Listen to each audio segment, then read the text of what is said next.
resolution? Not report. All right, we're gonna start, everybody, please, right down. I don't bring a gavel. Okay, go ahead, start.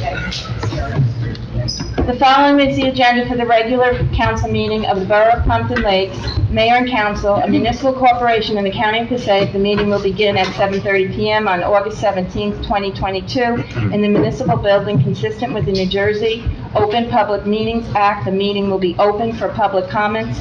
Public comments may be made at designated times during the meeting and may be submitted in writing to be read aloud during the meeting.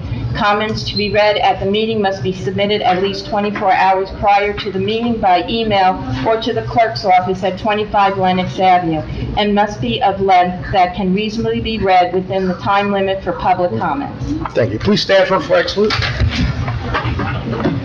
I pledge allegiance to the flag of the United States of America and to the republic for which it stands, one nation, under God, indivisible, with liberty and justice for all. In conformance with the Open Public Meeting Law, Public Law 1975, Chapter 231, adequate notice of this meeting setting forth the time, date, place, and purpose of this regular meeting through notice posted on the bulletin board in the municipal building, mailed out to all requested and paid for same, and published in Suburban Trends. Roll call, please. Mayor Sarah. Here. Council President Polidori. Here. Councilman Bay. Here. Councilman Cruz. Here. Councilman Devine. Here. Councilwoman Kent. Here. Councilman Brennan. Here. With us this evening is our Borough Attorney Mark Semeraro and our Borough Administrator Paula Cosarello. Okay. As you see, we have a full house here, so we're going to swear in some of our great volunteer firemen. And, look, I'm just going to put it out there. We have the best volunteer fire department anywhere I can see. You look at the amount of people that are in this room to support the people coming in. We have new members coming in all the time. I can't thank all of you enough for all the time and energy you put into what you do. This is all volunteer. You all have real jobs, and you're doing this on the separate side. So let's give a hand to everybody in this room, new and old.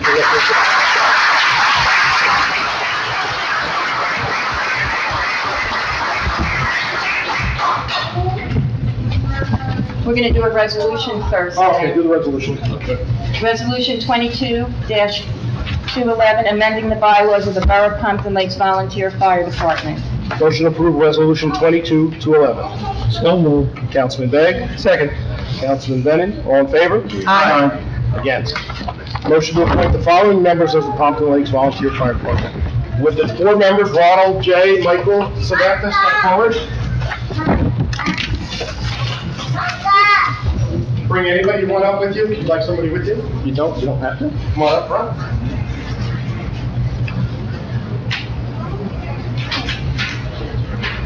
Come to the face. We can see you guys. Wonderful. Where's Dan? You want to stay back? Right, everybody? Good. Here we go. I state your names. I state your name. Do solemnly swear. Do solemnly swear. That I will support the Constitution of the United States. That I will support the Constitution of the United States. And the Constitution of the State of New Jersey. And the Constitution of the State of New Jersey. I will bear true faith and allegiance. I will bear true faith and allegiance. To the same. To the same. And to the governments established in the United States. And to the governments established in the United States. And in this state. And in this state. Under the authority of the people. Under the authority of the people. I will faithfully. I will faithfully. Impartially. Impartially. And justly. And justly. Perform all the duties of. Perform all the duties of. Plumpton Lakes Volunteer Fire Department. Plumpton Lakes Volunteer Fire Department. According to the best of my ability. According to the best of my ability. So help me God. So help me God. Thank you for your time today.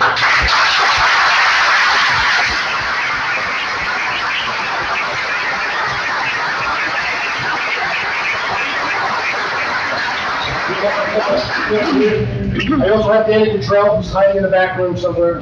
He's also becoming a volunteer fire department, but he's supported for many different things. So now he's coming out, so it's good to have him.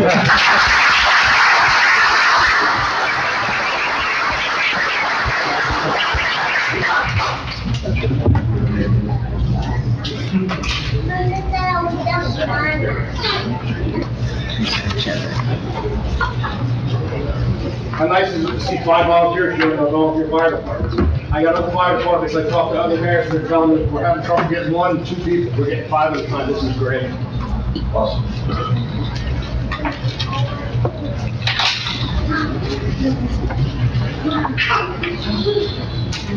We're going to get a picture too. You want group one? Okay.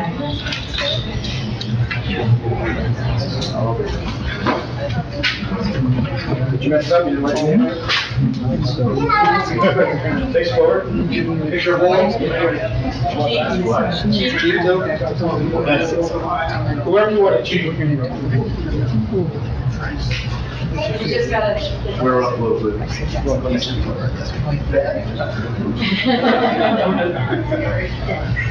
Get it all in? Yes, I can.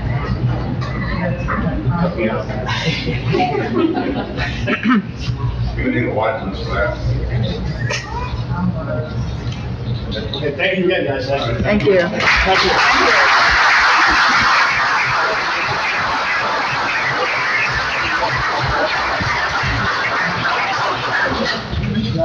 All right, you got 2 minutes to get out, or you can stay for the meeting, your choice.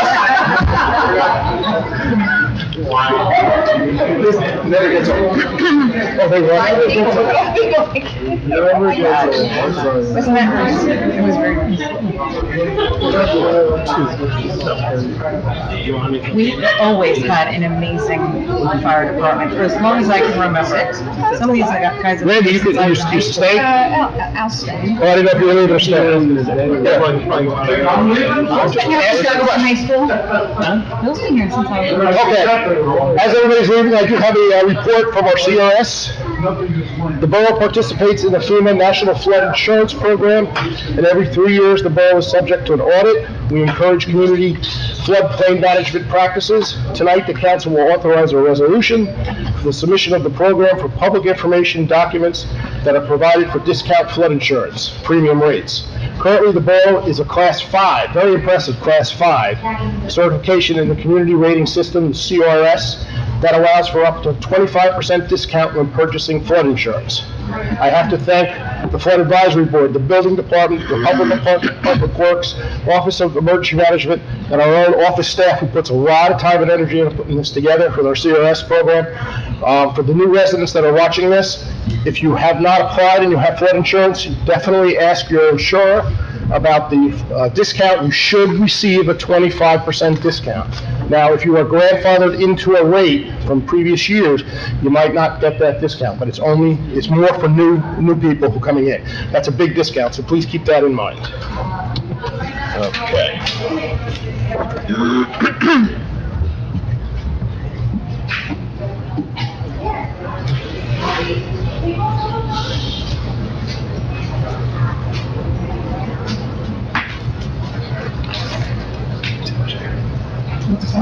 It's agenda. Okay, there's a new one. Okay, can I have a motion to open the meeting for public comment? Motion. Council President Polidori, Councilman Cruz, all in favor? Aye. Against? Anyone from the public like to address? Please step up.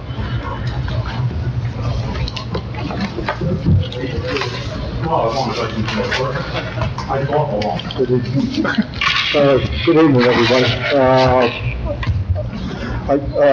I guess everybody knows. Just need your that. name and address, that's all. Ron Donko's, Riverdale Boulevard, Pompa Lake. Over the weekend, I did you want to call it a survey or whatever, on Paquonic River. I started from Riverdale Boulevard, and I went by kayak, so I rode the river. I did go west or upriver, see how many trees were down, whatever was in the river. Just upriver from me, about 100 yards. There's 3 trees down. They're still in the river yet. They run from Pompa Lake side to the Paquonic side. There's another tree right alongside of that that's still standing. It's a larger tree. If we get any water, I'm sure that's going to be in the river too, and that will cover the full river right to the Paquonic side too. Personally, I'm kind of worried about those trees right now because there's going to be 4 of them there. If we get a heavy rain like some of the other areas in New Jersey have been getting, they are going to move. They will probably not make it past the first bend in the river, downriver of Riverdale Boulevard, where DMK took out the shoal. It'll probably never make it past that. If it doesn't, if we get another heavy rain like we had, I think it was somewhere around April 7th, I'm gonna say, give or take a day, where the river came up 5 foot. Where the trees are right now, that 5 foot, the way the trees are laying on an angle, the river with the high water hit the trees and actually diverted the river and put it into, I'm gonna call it the Pine Bloom track. You're dating yourself. Yeah, at least everybody knows where that is. Okay. It came in over the Yellow Trail, threw a lot of debris in. It moved a lot of the dirt, the gravel, and the whole Pompa Lake's embankment from the river. And moved it, in some areas, 25, 30 feet inland. There are trees in the river up by the ball field, which looks like somebody cut them up, but they're still in the middle of the river. After I looked at that, I took the kayak and went downriver. There's a lot of trees right on the bend where the shoal was taken out. That's just been piling up, and now the area right there is not as wide as it used to be, so that's why I say the trees are probably going to get caught up right there. And those 3 trees are large trees and full canopy trees. So I doubt if they're going to make it past the first bend. If they do, they'll definitely get caught in the second or third. Going downriver further, all right, I did, let's just say upriver. I'm getting a little ahead of myself. Upriver, there's let me see, 8 trees upriver from Riverdale Boulevard. Downriver, all the way down, now there's some live trees, or some trees that just fell. There's other trees there that's been there maybe since April. I don't know, because this is the first time I've been on the river in quite a while. There's a lot of debris in the river. There's trees on the second bend, laying in the river. Not creating the dam yet, but it's taken up, I might say 25% of the river going across. There's a lot of other dead trees. I get limbs and everything that broke off that are in the river, laying in the middle of the river. And as I go down the river to the second, third bend, afraid to say, it just kept on getting worse. So let me give you because, you know, first of all, I want to thank you for identifying the trees. All right.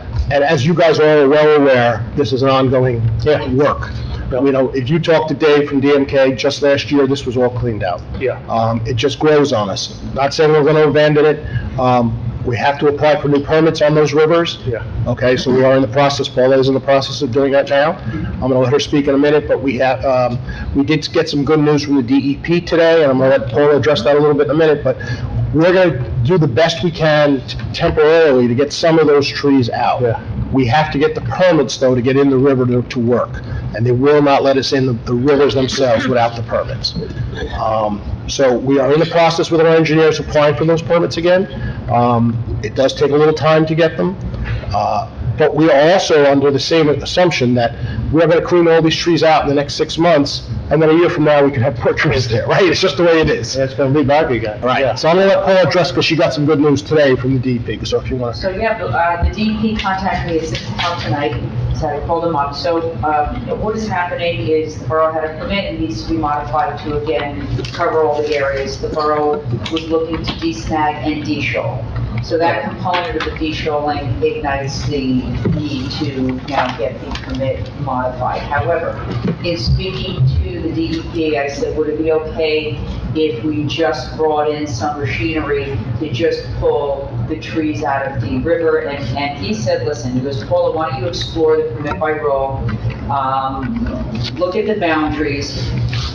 You can start pulling things out of the river within the boundaries of the permit by rule, and we will continue to play it along, at least to get you started. Let's first look at that with our DPW staff watching the contractor to see if in fact he's performing within the boundaries of the rule, so that we can at least start the process. All right. So I think what's gonna end up We're having happening. things get occur simultaneously. Right. We're still gonna modify the permit, and we're also gonna start working within the permit by rule boundaries, so that we can do that, and I'm gonna confirm that with, the representative I spoke with today. And you can do that, right? Remove Some them. of Some of it, Some of it, he said, Some of it, yeah. yeah, he said, that's exactly, he just said to explore, he gave me NJAC, and I'm sure Councilwoman Kent knows this code, NJAC 7:16 or 13, it's Flood Hazard Control Act, and for municipalities, we have the right to de-snag, permit by rule, but we have to read, the engineer's gonna have to read within those boundaries and identify to our contractor what he can and cannot do. So the good, We're still, so at least we can get things moving, That'd be great. and then simultaneously work on the permit modification.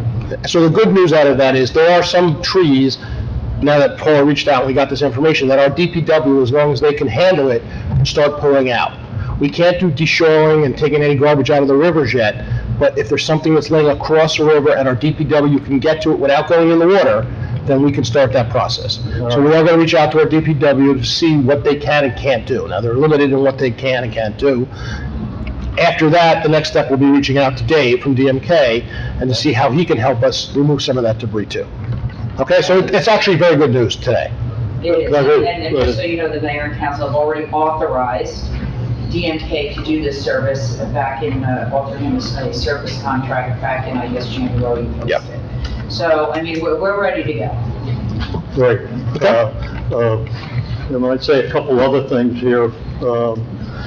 Originally, I think it came back in 2011, maybe? I forget, because it's a while back. Where the original dam was, there was the tree dam further down, just beyond the MUA. There's actually 3 more dams that are starting. They're only half dams right now, they only cover half the river. If we get another high water or something, it possibly might blow out. And Those are river work, those would be on our permits. Yeah, So the engineers will go down those rivers, and with the help of you guys, because you guys do go down those rivers too, to identify the trees. We'll map them like we did last time, and then the engineers will identify the most severe groups first and work our way down from there. all right. Let me think here.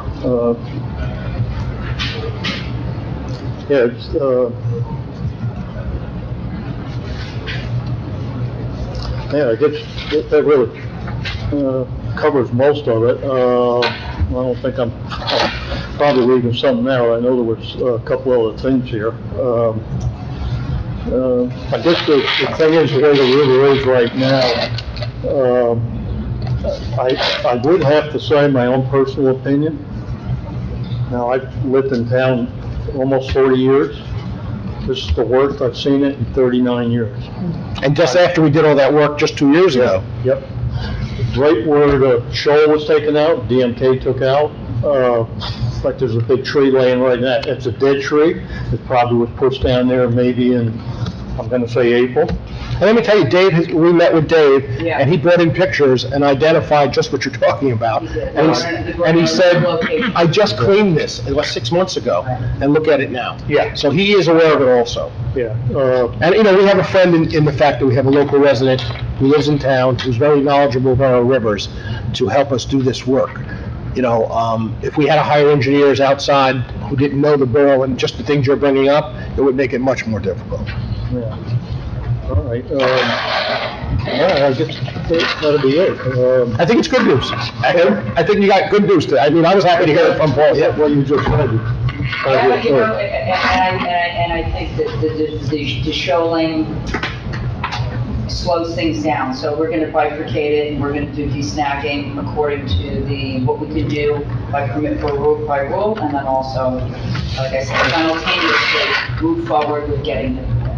Yeah, all right, 'cause I know what happened with these 3 trees just upriver from Riverdale Boulevard, it was 5 foot of water. The amount of water that came through, once those trees went down, it was like a small tidal wave coming across inland, actually behind my house. I mean, it didn't reach my house or anything, it stayed back in the woods further, but you could see the water move right in when those trees went down.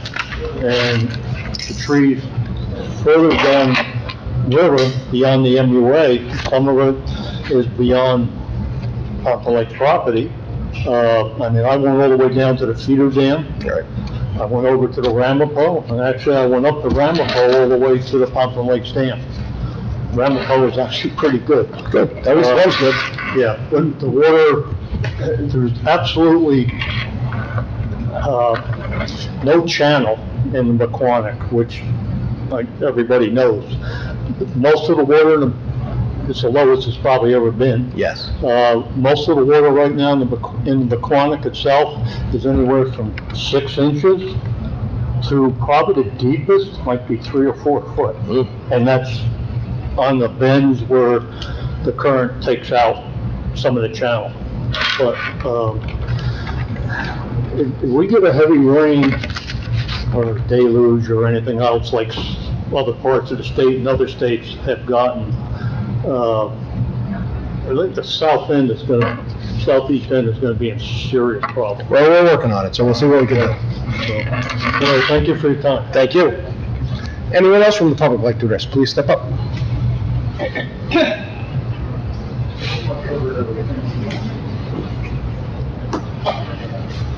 Hi, I'm Judith Broderick, and I live at 21 Albert Street. My concern is 287, when you get off of, actually it's Ringwood Avenue, but when you get off of 287 to come into Pompton Lakes, going south on Ringwood Avenue, what used to be 2 lanes is now 1, with 2 big signs to show you to go. I would like to request, I know it's Passaic County, but we have to talk to Passaic County. It's our town. We want the people that come into our town to be safe. There's the Phoenix building, I don't know, convalescent, I don't know what type of building it is, on the right-hand side as you... In Wanacue. In Wanacue. Yes. So there needs to be an arrow just to go into that, because you have 2 lanes of traffic trying to get into 1 lane. And people, with those signs there, people probably think they can go back to 2 lanes again. I don't know, They're not finished with that road yet, that's why they have the cones still up at the end. I was not a fan of it, I fought against it, but of course the county's gonna do what the county wants to do. They felt it was a safer route that way by having 1 lane instead of 2, and they wanted bike traffic and pedestrian traffic, room for those people on that road. right. I understand what you're saying, the Yeah. turn arrow, it could be a little Turn different arrow though, so right? people know when they're coming. And I will bring that up to on- definitely. Yes, please. That I Thank can you. definitely do that. Hopefully, maybe it's even in the plans, I don't know that. Well, I talked to somebody on National Night Out. I think he said he was commissioner for Passaic. Oh, yeah, okay, yeah, Commissioner Duffy. Okay, so and he said he lived in Ponte Mexico. He did. And I said, what do you do? What is your job? And when he said roads, That's a good person.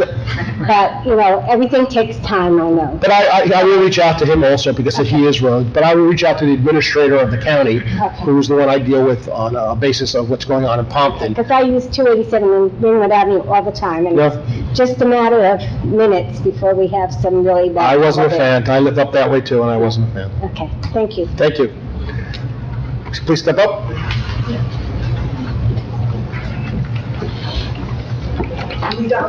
Good evening. Welcome to Pompton Lakes, Paula. Good to be. Yeah, thank you for responding to my email so quickly today. Julie, I just need your address, that's all. 914 Riverdale Boulevard. I just really want to tell you the emotional feeling you get living near the river. I just want to say that watching, you know, Kentucky and the recovery, it reminds me of our town, and it's very scary. And it's very unsettling living by the river, knowing that these trees are down, and it will take time for him to do this work. So we have a great track record. We've proven that doing this work lessens the flooding, and so I hope we can even use that to our advantage and, you know, get in and expedite the work that needs to be done. And I appreciate the good news. It really is good news, and I just hope it does happen, that we're not sitting here and then flooding because we just haven't gotten in there. So somewhere we had a little disconnect, I think, so I am happy about this news. And I can tell you Thank for your that efforts. everyone up at that dais here supports what we're doing in the rivers. There's, you know, in all the years I've been involved, I've never had someone come up to me and say, this is not a plan, this is not a good idea. And you know, because we go to a lot of the same meetings, that a lot of these other towns are now paying attention to what we're doing and saying, hey, look, it's working in Pompton Lakes, why don't we start doing this? And I've always said, if everybody does this all the way down to the bay, we'll have a better flowing river all the way to the bay. Well, I It's just appreciate It's just convincing everybody of Everybody's that. efforts, and so thank you. Thank you. Anyone else from the public like to address? Please step up.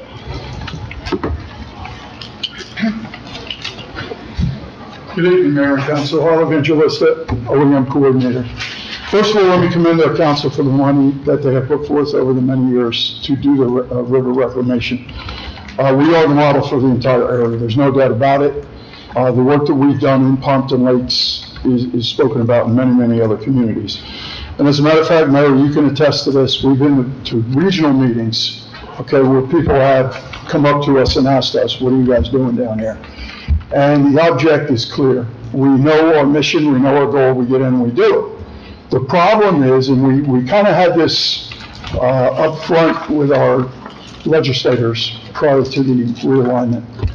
And they know that the DEP is the holdup. It is. Okay, it's always the holdup. And I thought that we were going to work as a group, and I don't mean Pompton Lakes, but all of those regional towns that are affected by flooding.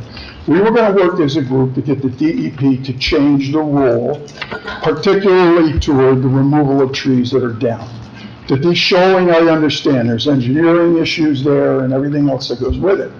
But the example I used at the meeting in Wayne, when assembling the Romana, that's how long ago it was running that show. Okay, the example I use is if a tree came down across 287 right now, I said in front of the meeting to the people in charge from the DEP, how long would it take the DOT to get that tree off of 287? Well, we all know the answer to that. Okay, within the hour, 2 hours, 3 hours at the most. Why is it so difficult when a tree comes across a river and is blocking the river that we have to go through a litany of paperwork as if we're reinventing the wheel and starting from scratch when we've been doing this over and over and over again, and the proof is in the pudding. Okay, we have alleviated flooding in our town, and the up-county towns, by the way, Bloomingdale, all of those towns have benefited from the work that you put forward and the money that we put forward as a community. So my suggestion to you, I would ask that you contact our legislators at the upper levels and get them to take this ball forward, and let's get these restrictions modified, okay, so that when we need to get a tree out of the water, we can have it out of the water within at least a week, and then maybe at the most a month. Because it's ridiculous, and then when you have 6, 8, 10 trees down at once, it becomes a monumental project, and then it becomes a lot of red tape.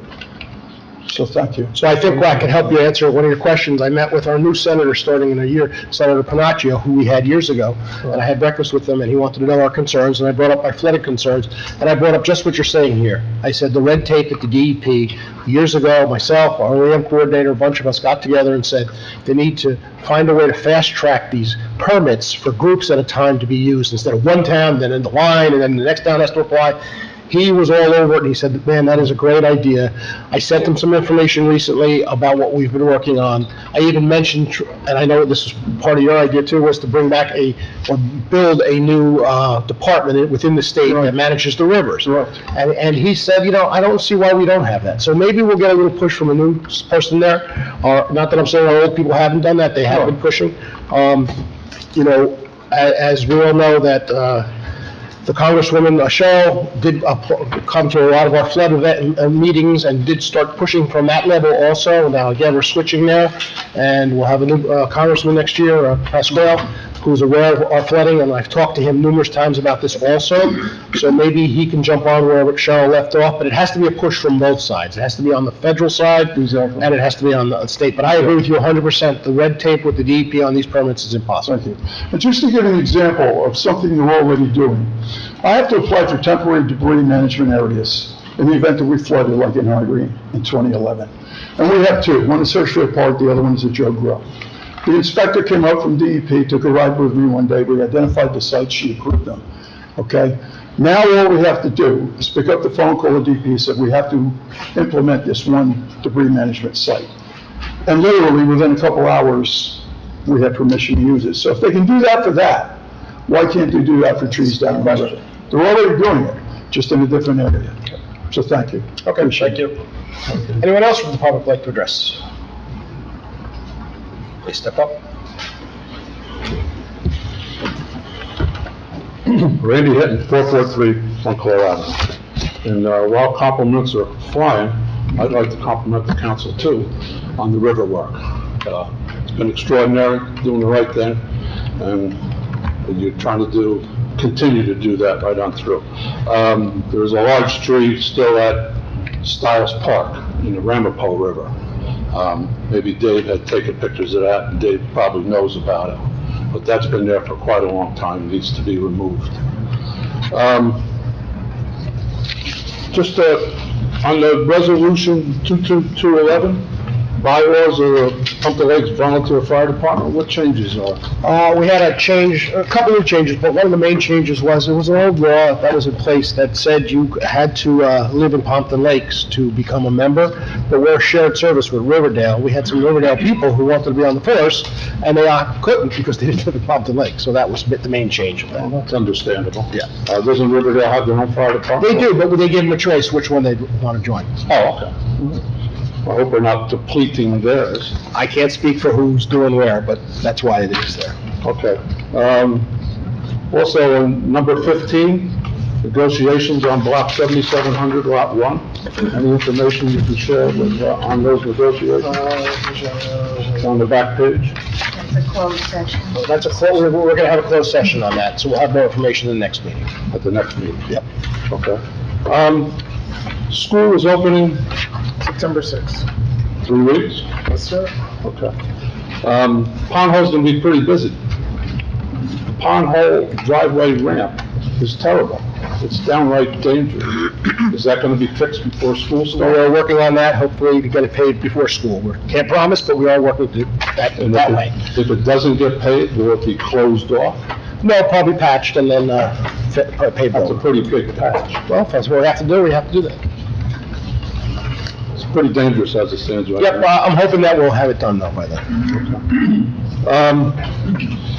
Speaking about the trees and debris, I see Joe Grill Field, is that being, the debris that's laying down at the end of Joe Grill Field, is that being cleaned up? He is aware of it, and he started working with that, Paul, if you want to. So a first 30-yarder was taken away, however, there's still more trees that need to be cut down to size, so DPW can put it in the 30-yarder on Broadway. Right now, some of them are too big. DPW is doing that, or DMK? DMK is cutting it up, but we're disposing it. Yeah, I was down there, and it looks like it was started, and a lot of debris Yes. was taken away. Yeah. So that'll So continue. that's ongoing. Okay, that'll continue. Yeah. I noticed in the trends the other day. The trends, there's still a trend? Yeah, you know, actually, your clerk can tell you that you have to put things into trends what are going on with the borough ordinances and stuff, so. Yeah, so I do read the trends, Mr. Good for you. It's a dual ball. And it says that the Pumpkin Lakes Planning Board meeting was canceled. Correct, And the last 4 meetings were canceled. correct. What are we doing here? We don't have meetings if there's nothing on the agenda. But the public is allowed to attend those meetings, correct? If the public has a question to ask at one of those meetings, They could write a letter to myself or the planning board director, and we would get it answered. But in the past, no public has shown up to ask questions. well, that's still irrelevant. No, they have the right to cancel meetings if there's no agenda. That's not an issue. I mean, the public is supposed to come to me, just like, then you would have a right to cancel this meeting? No, this is a different meeting. We can, with notice, any committee meeting can be canceled. How about redevelopment meeting tomorrow night? It's canceled. Now, at a previous council meeting, you had mentioned a project going on Montclair Ave. Correct. And I couldn't understand because the new owner of the property across from me just moved in, Turco, and built new garages on the street. So I was curious as to where this project was. It's not in my hands. He has to present it. Has that been presented He to? did a conceptual, am I correct in planning? No, in redevelopment, he did do a conceptual, he did come, right, a while ago. Well, you canceled the meetings. How, No, he came over a year ago. over a year ago? Yes. Yes. You must have missed that meeting. That's kind of hard to believe, He did. because I talk to the man constantly when I see him. I'm pretty good friends with him. Yep, he came. And he informed me that he intends to build 48 apartments, Well, that's what he 4.5 stories high. If that's what he intends, it has to still go through all the boards, So how would I, as a resident, be able to ask questions about that? because you'll check, If all the meetings are canceled. you'll check the agenda of the meeting and see that he's on the agenda The for, meetings are canceled. it's only canceled because we don't have an agenda. Since we don't want an agenda, he will be there. When in fact there's a hearing, then it will be duly Well, noticed. the mayor just said there was a hearing. No, he No. came for a conceptual, that's different. Well, the conceptual, we could still attend that, correct? As a public? Yeah. Well, it was never, He came to a meeting that was already scheduled in redevelopment. He was one of the agenda items on the agenda. when's it gonna be a next meeting that we can ask questions about this project? Depending on what's needed, I would guess September, but right now, it's been quiet, so there's not a lot going on. Do you know anything about this project? Anything more from the conceptual that maybe you were at? The conceptual was a long time ago. He's just brought ideas that he'd like to see. That's just what a conceptual is. These are ideas. Those conceptuals change numerous times before they get to a plan. Of course. So I can't say what it's gonna end up being, but he talked about his parking and, they talked about where would you put cars and his garages and things like that. How are we set as far as the Highlands Act for us to continue to build Pompa Lot? You'd have to speak to him. I don't know where his property is in Highland. What do you know about the Highlands Act and? I do, but I don't think any part of his property is in, but I don't wanna. Well, it doesn't matter, we're entirely in the planning area of the Highlands Act, so we don't have to conform with any of the requirements of the Highlands Act. You only have to conform if you're in the preservation area.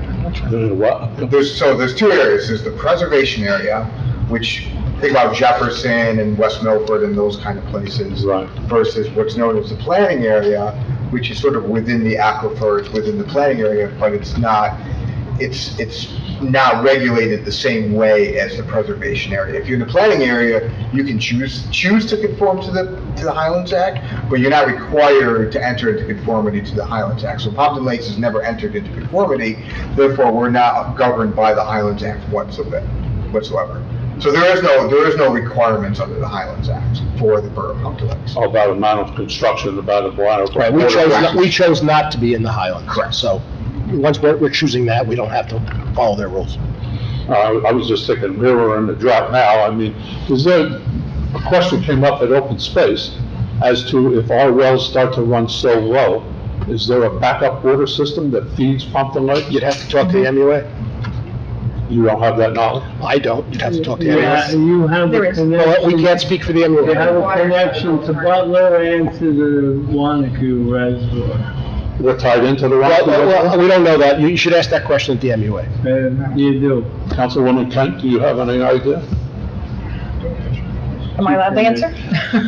Yeah, but remember that we don't represent the MUA. No, I'm not representing you. My understanding is that every water system in the state of New Jersey has an interconnection. How that works and who we're interconnected with would be an MUA question. But remember, we used to get water from Butler before we had the wells. That was back in the 1800s, was it not? No, that was. Boy, 1800s. Really? I'm not quite as old as you, so talk to the audiences, let's move along. Huh? Let's move along. That's all I have for now. Thank you. Thank you. Anyone else from the public interest, please step up. I wasn't going to, but Randy, encourage. No talking to the audience, just move forward. No, not that long. I just, Name and Mike address. Simone, 25 West Thank Lennox you. Avenue, also planning board chair. The meetings of the planning board are governed strictly by applications. So in a year, we typically have 12. If there's a year where no one comes to the planning board for the entire year, which would be unusual, there won't be meetings, but the bottom line is, the last meeting we had was about 2 months ago, and it had to do with the car wash mostly, and a couple other things. The next meeting, which will be in September, I'm not sure the date offhand, but that meeting will have a retread of a couple things from the car wash on Ringwood and Hamburg. So you can come in, Randy, I'm just giving you a heads up on that. That's the plan. I don't have anything to do with redevelopment, but that's. Okay, the car wash. don't talk to the audience, please. That's the existing car wash, and it should be, unless they change their mind, it should be there. Right. But anyway, getting back to the planning board, once we have a meeting, then each person is entitled to talk within the limitations of the meetings, anything either on or off the agenda, just like here. So there is an opportunity, both during the hearing and then afterwards, if they have a question. And if this project on Montclair should come to the planning board, that is where we'll discuss what's allowed, what's not allowed, and what permits are needed, and what the conditions are like, and there's full public participation at that meeting. So that would be the opportunity for residents to basically tell us what they think about the project and whether or not they feel it should be modified. So just putting that on the record, since it's on the record for people that may not know, that's the way the planning board works.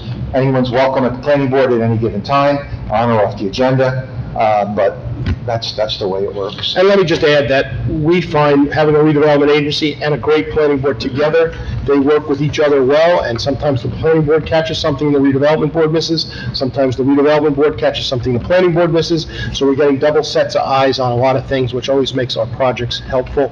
So I like it better that way, that people are double checking and double looking at things, which helps. And redevelopment's a full open meeting anyway, so there's double opportunities.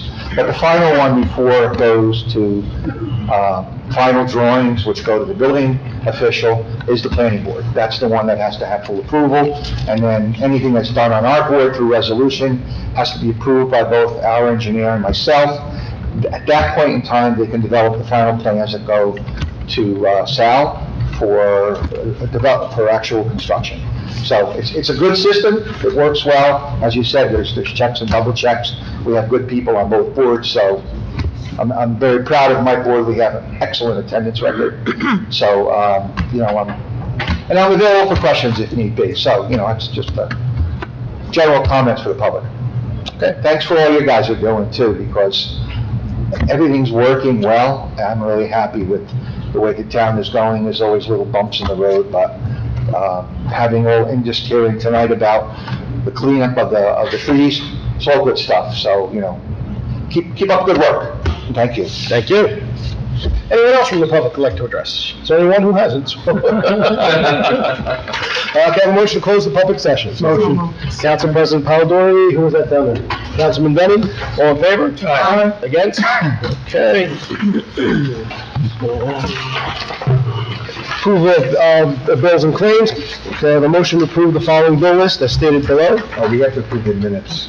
Oh, did I skip something there? Yes. Oh, I'm sorry, you're right, thank you, yes. Motion to approve the following minutes. Regular meeting minutes, July 13th, 2022. Can I have a motion? So moved. Council President Polidori, Councilman Cruz, all in favor? Aye. Against? Mayor, I abstain. We have an abstain, and we have a present. Right, abstain, present, whatever. No, I was gonna get to that in a second. The present, because you weren't here. Correct. Were you not here either? I was not here, so present, he's the present also. Okay. All in favor? Aye. Against, okay. Resolution 22, go ahead, that's yours. Authorizing payment of bills in the amount of $3,536,640. Motion to approve the following bill list as stated below. So moved. Councilman Begg, Councilman, who's that? Doran? All in favor? Aye. Against. Consent agenda, does anybody need anything questioned or removed? Yes, Which one? number 1322-214. Okay. Anybody else?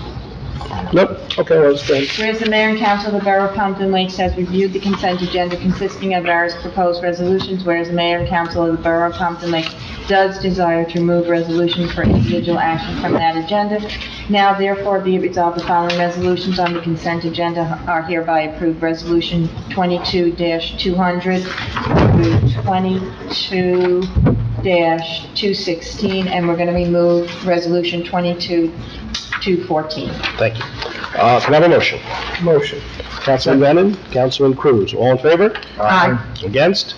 Resolution 22-214. Resolution approving a Chapter 159 resolution providing the insertion of a special item of revenue in the 2022 budget, American Recovery Plan. Paula, you want to take that one, or Mark? Who wants to take that? So, the borough received its second tranche of dollars, which is, let's see, like 574,000. 547 or 574? I have it, hold on. I have 574, 944, 37. So this money is part of our second request for the American Relief money, and these monies can be earmarked for infrastructure projects. We can use this money in a way to do any of those things, whether we improve the bathrooms at the park, we need new HVAC systems on our buildings. So this is something that we need to discuss as a group. I don't know what committee would meet. I would imagine the finance. Finance will start with it, yeah. To meet with regard to, develop some projects on how to spend this money. There's a lot of projects. One of the other projects I'm also looking at is the moving the DPW to a temporary location out of a floodway to the off of Cannonball Run Road? Just Cannonball. Cannonball. Just Cannonball. Yeah. And Cannonball Run is the It is. Cannonball Road. So, I have some thoughts about that I'd like to discuss with you, and it's just a matter of writing the bid spec for the federal law, which, I will certainly do for the borough, and, make these monies fit to what it is that you prioritize of how we should spend it. And we just got this information about 2 weeks ago, So right?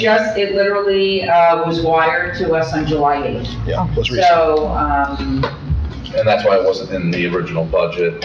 exactly, thank you. So we had been anticipating that. We knew that the second tranche was coming, I think, sometime the end of last year, and there had been some preliminary discussions about some thoughts about some projects that we would possibly want to work on. So I guess my question was the process for continuing that discussion now that we have received the funding. Yes. We will, I guess, figure out a way to meet or...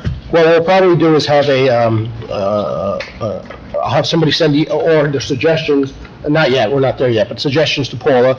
We'll put them all on a list. Finance Committee will meet, initially look at that, maybe whittle that down a little bit, have some discussion, and then I guess we'll have to have a closed session at some point on the list, and kind of go through it a little bit. But it's not like we're looking to spend all the money in the first week, you know, Paula has some ideas. 2024. Right, we got time, we got plenty of time. Is there a reason why, since we've already received the funding and it is not an earmark for anything at this point, that we need to go through two steps? Can we just start with a closed session meeting so that we can have an open discussion? Yeah, but I think Paula's still gathering some facts on some of the projects that she is looking at. She doesn't have numbers or I costs. just wanted to bring forth some of the ideas that you had already expressed to me, so we had a starting point. But at next council meeting, we could certainly go into closed session with regard to, you know, projects, so we can start planning, because we're gonna have to start putting them into motion.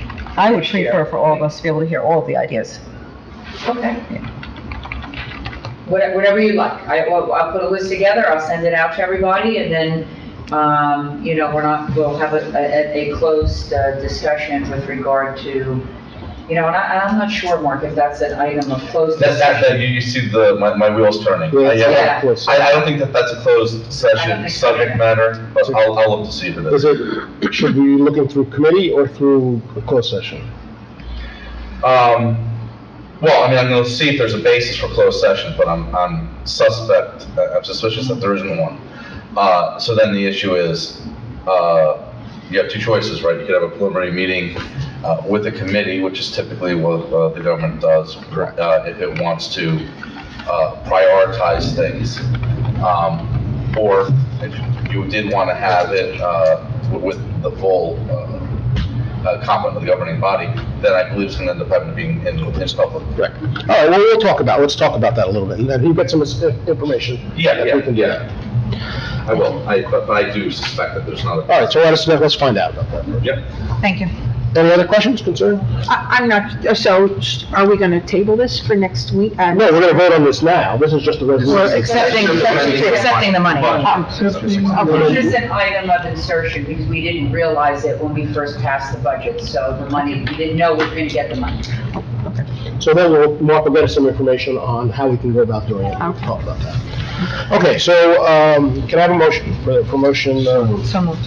Councilman Devine, Council President Polidori, all in favor? Aye. Against? Okay, Liz, ordinances, whenever you're ready.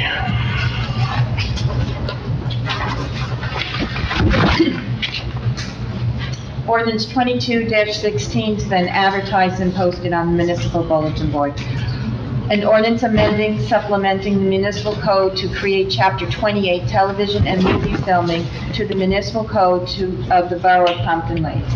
So, interestingly enough, this is great that we're passing this ordinance right now, because in my report, I'm going to report that Walking Dead is back, and so this will fit in perfectly with what we're talking about. So, motion to open the meeting for public comments on ordinance 22-16. So moved. Councilman Devine, Councilman Lennon, all in favor? Aye. Against? Anyone like to address just this ordinance? Seeing no one, could I have a motion to close the public meeting for ordinance 22-16? So moved. Council President Polidori? Second. Councilman Cruz, all in favor? Aye. Against? Motion to approve ordinance 22-16 for final adoption. So moved. Councilman Bay, Councilman Devine? Yes. Roll call, please. Councilman Bay? Councilman Bay? Yes. Councilman Cruz? Yes. Councilman Deline? Yes. Councilwoman Kent? Yes. Councilwoman Polidori? Yes. Councilman Bennett? Yes. Okay. Okay, under my report, let's start with the motion. Motion to reappoint the following crossing guards for the 22-23 school year. As listed below, we have some full-timers and some part-timers. Let's just say that they do a great job for us. Without these crossing guards, we'd have some situations, and some other towns are having issues filling crossing guard positions, believe it or not. So, that's, I made a motion. Can I have a second? Second. Councilman Devine, all in favor? Aye. Against? Okay, under my report, so let's start with The Walking Dead. I got a call back from them again, saying that they are rethinking coming back to Pompton Lakes. It would happen in September. It would be in the opening scenes, and then maybe as we move forward into some other scenes, they're not sure yet. They will be coming again sometime in end of August to rescope it out and see where they want to be. I did tell them they're interested in some of the school properties, that we have no controls over the school properties. They'd have to talk to the school. But this ordinance would work in well, because I did mention to them at the time I spoke to them that we've passed the new ordinance and there might be some charges involved with it. She was all good with it, so let's keep our fingers crossed that they're back. Just an announcement, I was appointed to the Mayor's Board of New Jersey Conference. There's about 20 mayors in the state of New Jersey. They meet and come up with ideas of things that are beyond, so they had their first meeting last week. It was nice to talk to some other mayors from small towns, from big towns, and come up with some ideas. So I've been appointed to that board, and I thank everyone for putting me on that. The COVID numbers, I did get our COVID numbers for July.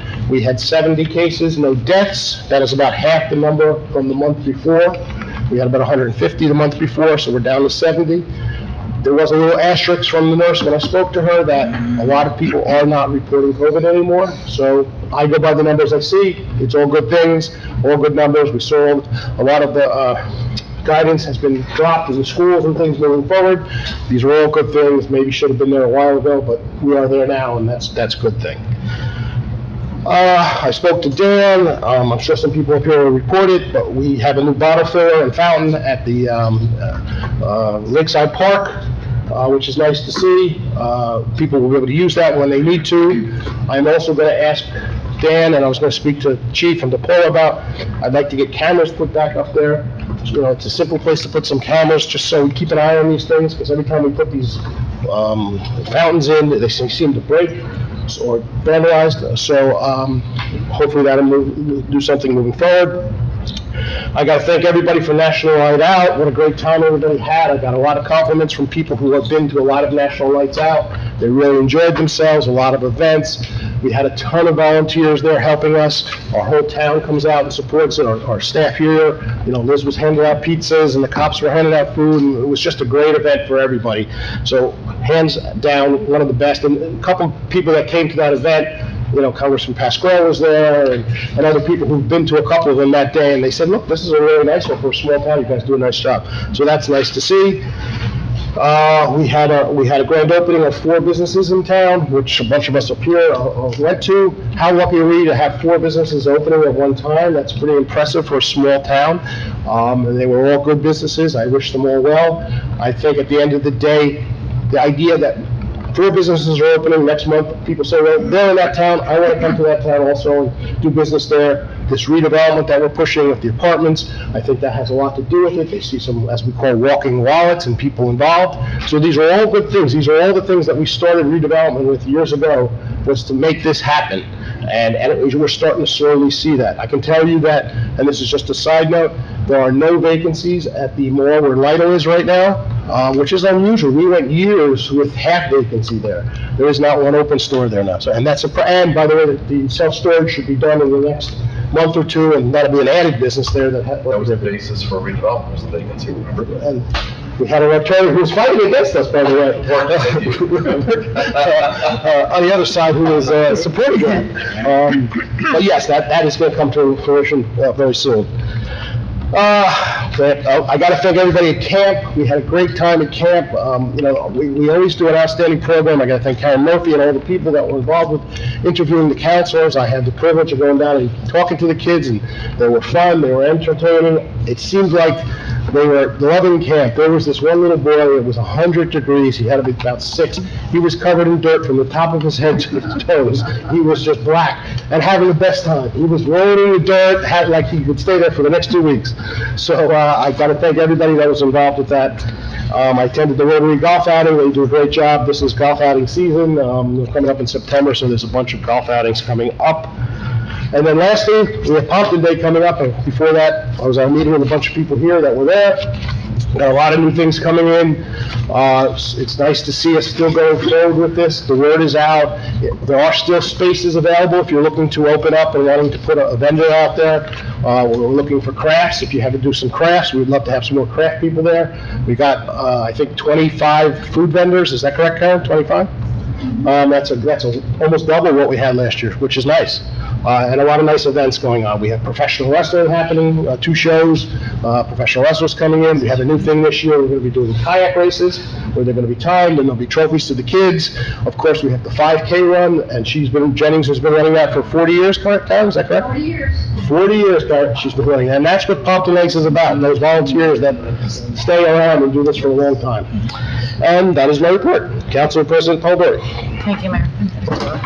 So first, I want to thank all of the members of our fire department. For as long as I can remember, we've always had an extraordinary fire department, and I appreciate all of their volunteerism.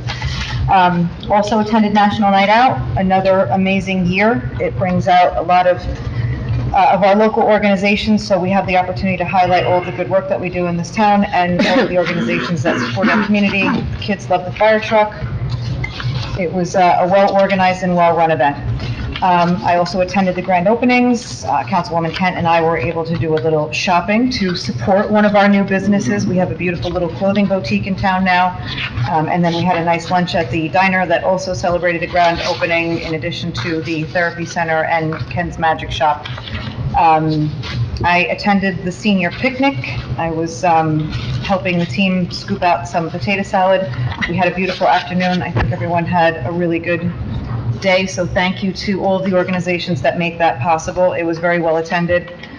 I also attended, I am a member of Rotary, so I was there to work the event. I did not golf. I try not to golf in the summer. It was very hot. It's very hot, I'm not gonna lie. But it was an amazing turnout. Rotary is one of those organizations in town that does support a lot of our community functions. So I was happy to be a part of that. Update on the dog park. The new equipment is in and installed. Yes. I tried to get over there today to take a picture of Aries posing on the top of the treehouse, but we never made it. So I did take a drive down to look. It looks really good. So Paula, this is something we've been working on in kind of bits and pieces, because it's not, you know, it's not a big priority, but it is located next to the tennis courts that we have put a lot of work into. So we're slowly improving it to make it look a little better. Before you came on with us, we added a vestibule, a sally port, to make it easier for the people to get in and out so that the dogs wouldn't escape. We've now added the new equipment, and I was speaking with Councilwoman Ken and Dan today, and Shade Tree Commissioner Randy, about the possibility of maybe adding a tree or two or something that we can do to the ground, because when you look at it, it still looks a little run down. The equipment is nice, but the ground itself, the ground and the area around it doesn't look as nice as the tennis courts and the surrounding area.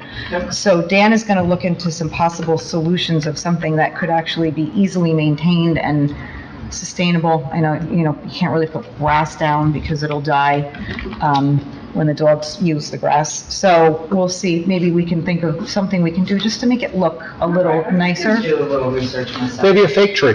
You can even do a fake tree there. I don't know if they'll kill a tree, but they'll definitely kill the grass. No, we're saying it just to make it look nicer. Something to make it look, maybe rocks or something. But it's getting a little better. I know it's not like an urgent need, but it does stand out next to everything else down there. So as we continue to improve Hirschfield, maybe that's something we can look at.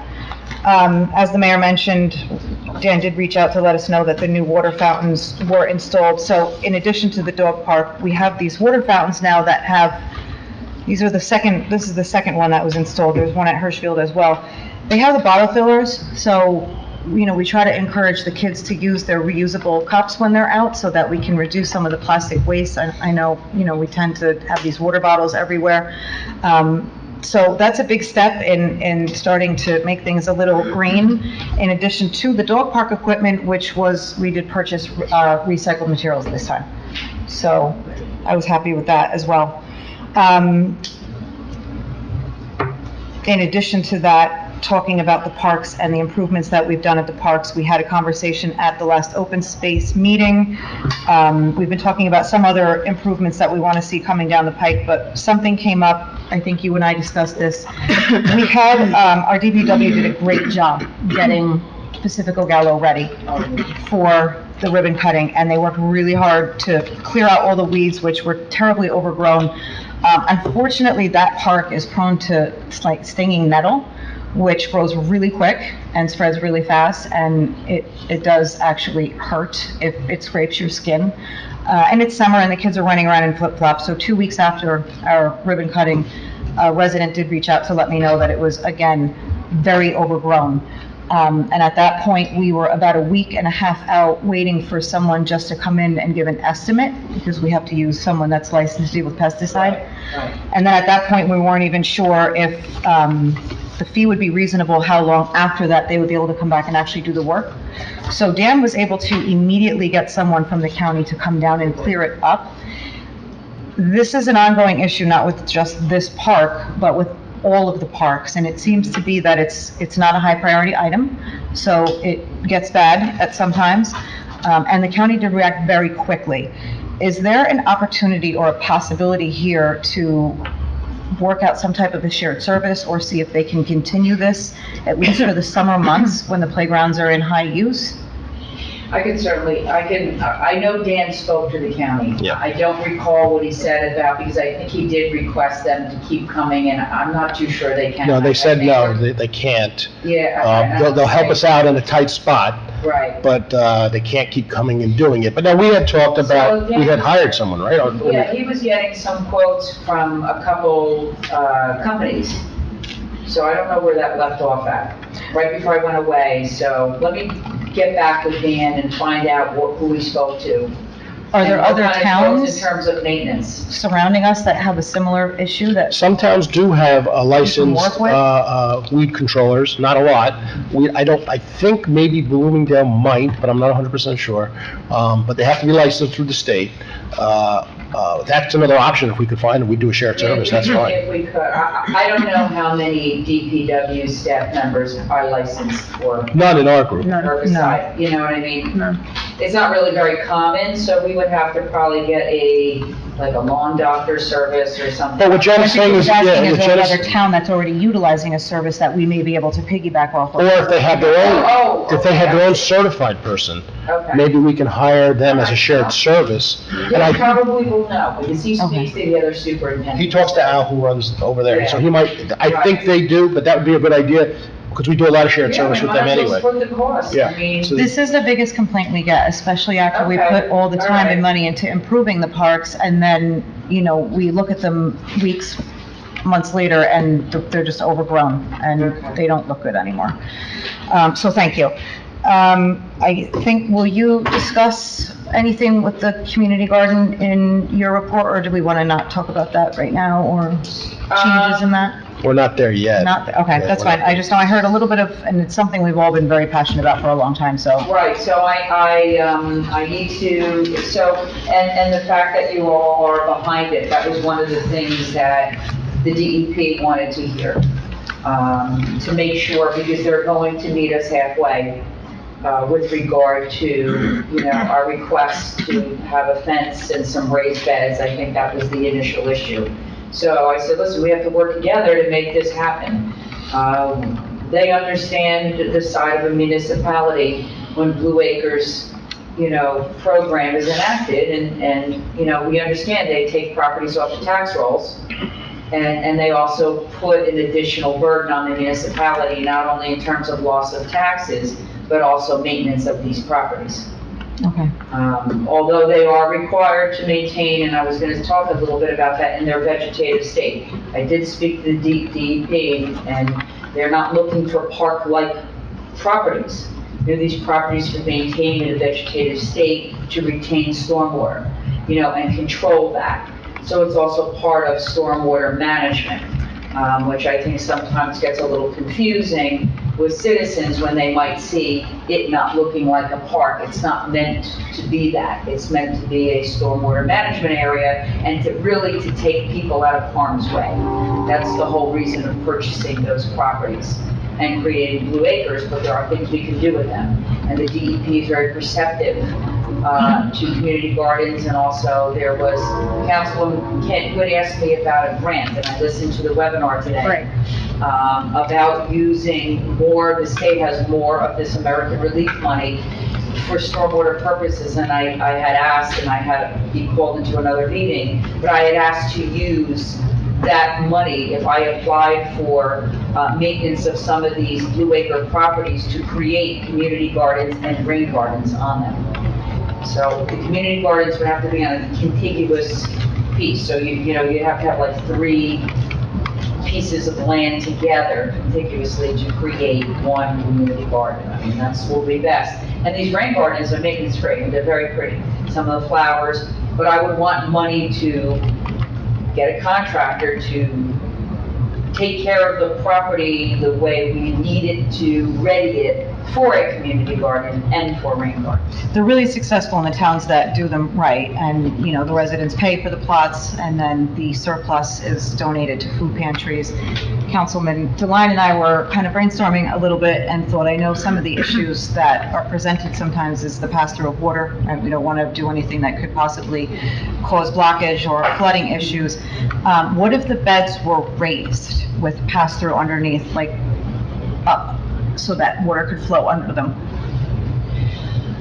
I'm gonna talk to the DEP, because she said, listen, if I recall, I think I spoke to Courtney, she said, if you're committed to this, we're committed to helping you and working as a partnership. They understand our plight as a municipality when these properties are taken off the tax rolls. And by all means, safety, of course, is always number one, but we also, have to manage these properties, and I believe the town has 50 or so. So, but we can manage them in a way to create a natural state, but one that is usable like a community garden, a rain garden, something to that effect. And also, I asked for a toolbox of money to help us maintain in the future. Good, thank you. And then another question in regards to Lakeside Park. Councilwoman Kent, did you want to go into the boat launch? Do you want me to bring it up? We were going to talk about the tournament. You mean the fishing tournament? And you can bring it up, that's fine. So we have, from time to time, some outfits that come from out of town, and they bring in groups of fishermen, and they hold tournaments on the lake.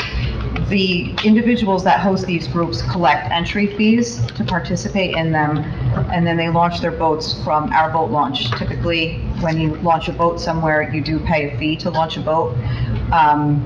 I think that they did reach out to the police department to let the police department know that they would be here. I don't think they left a mess. It seemed like everything was fine, but they are using our resources. They are using our launch. They are taking up space that our residents would be using otherwise, including parking spaces. And someone that's running this operation is getting paid to host it. So is there anything we can do to maybe by head count, charge the organization hosting the event a fee for using our launch? I think we had looked at this, and this was a different attorney. It wasn't that, we had to kind of make a whole group, right? We couldn't just break into certain groups that are paying, certain groups can't. Well, I could see, if, depending on what granting, what funding comes in, that could restrict your ability to impose fees or to preclude anyone from using it. And there may be something with riparian rights that I don't know off the top of my head that I'd have to take a look at. I don't think we've used any Do we know the funding count? for that. How many are we talking about here?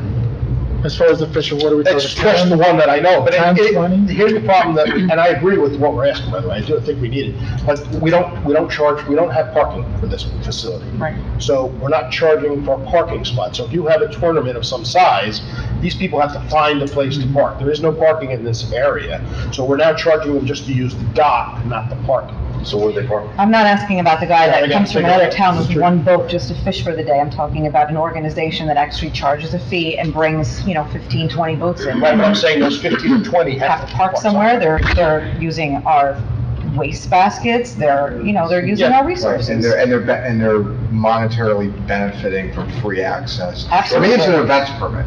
It's an events permit. I mean, is that something we could do? Instead of a launch fee? I don't- I'm gonna have to take a look at it, but let's talk about it just a little bit further.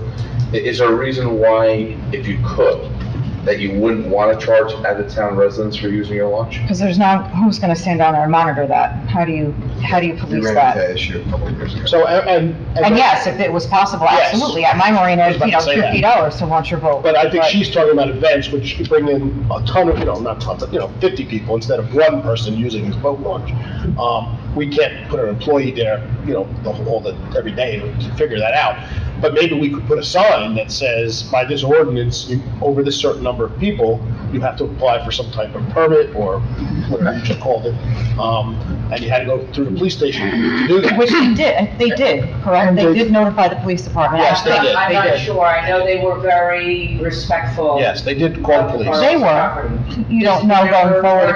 Based on the email, I didn't follow up to see if they had contacted. Do they spend money? I mean, when they're done with this tournament, are they participating in the activities of Pompton Day, or? No, This is not Pompton Day. This is just a day. Oh, any day? Yeah. Oh, I'm thinking this is all. It was a occurring random on day, a Monday. couple weeks ago, someone This hosted is a a tournament, Tuesday charged night people rally. and took their boats out on the lake. Oh, okay, no, then, yeah, I guess. But don't forget, we have Yeah, that makes requirements of sense. boat size, boat motor, no weight, can't go past 10 miles an hour. These are all things with our new police boat, which had been on the water for twice already, well enforced, but it's been very hard to enforce previously. Do we have a posting of those regulations? No. Not yet, but it's being gonna built, be. yes.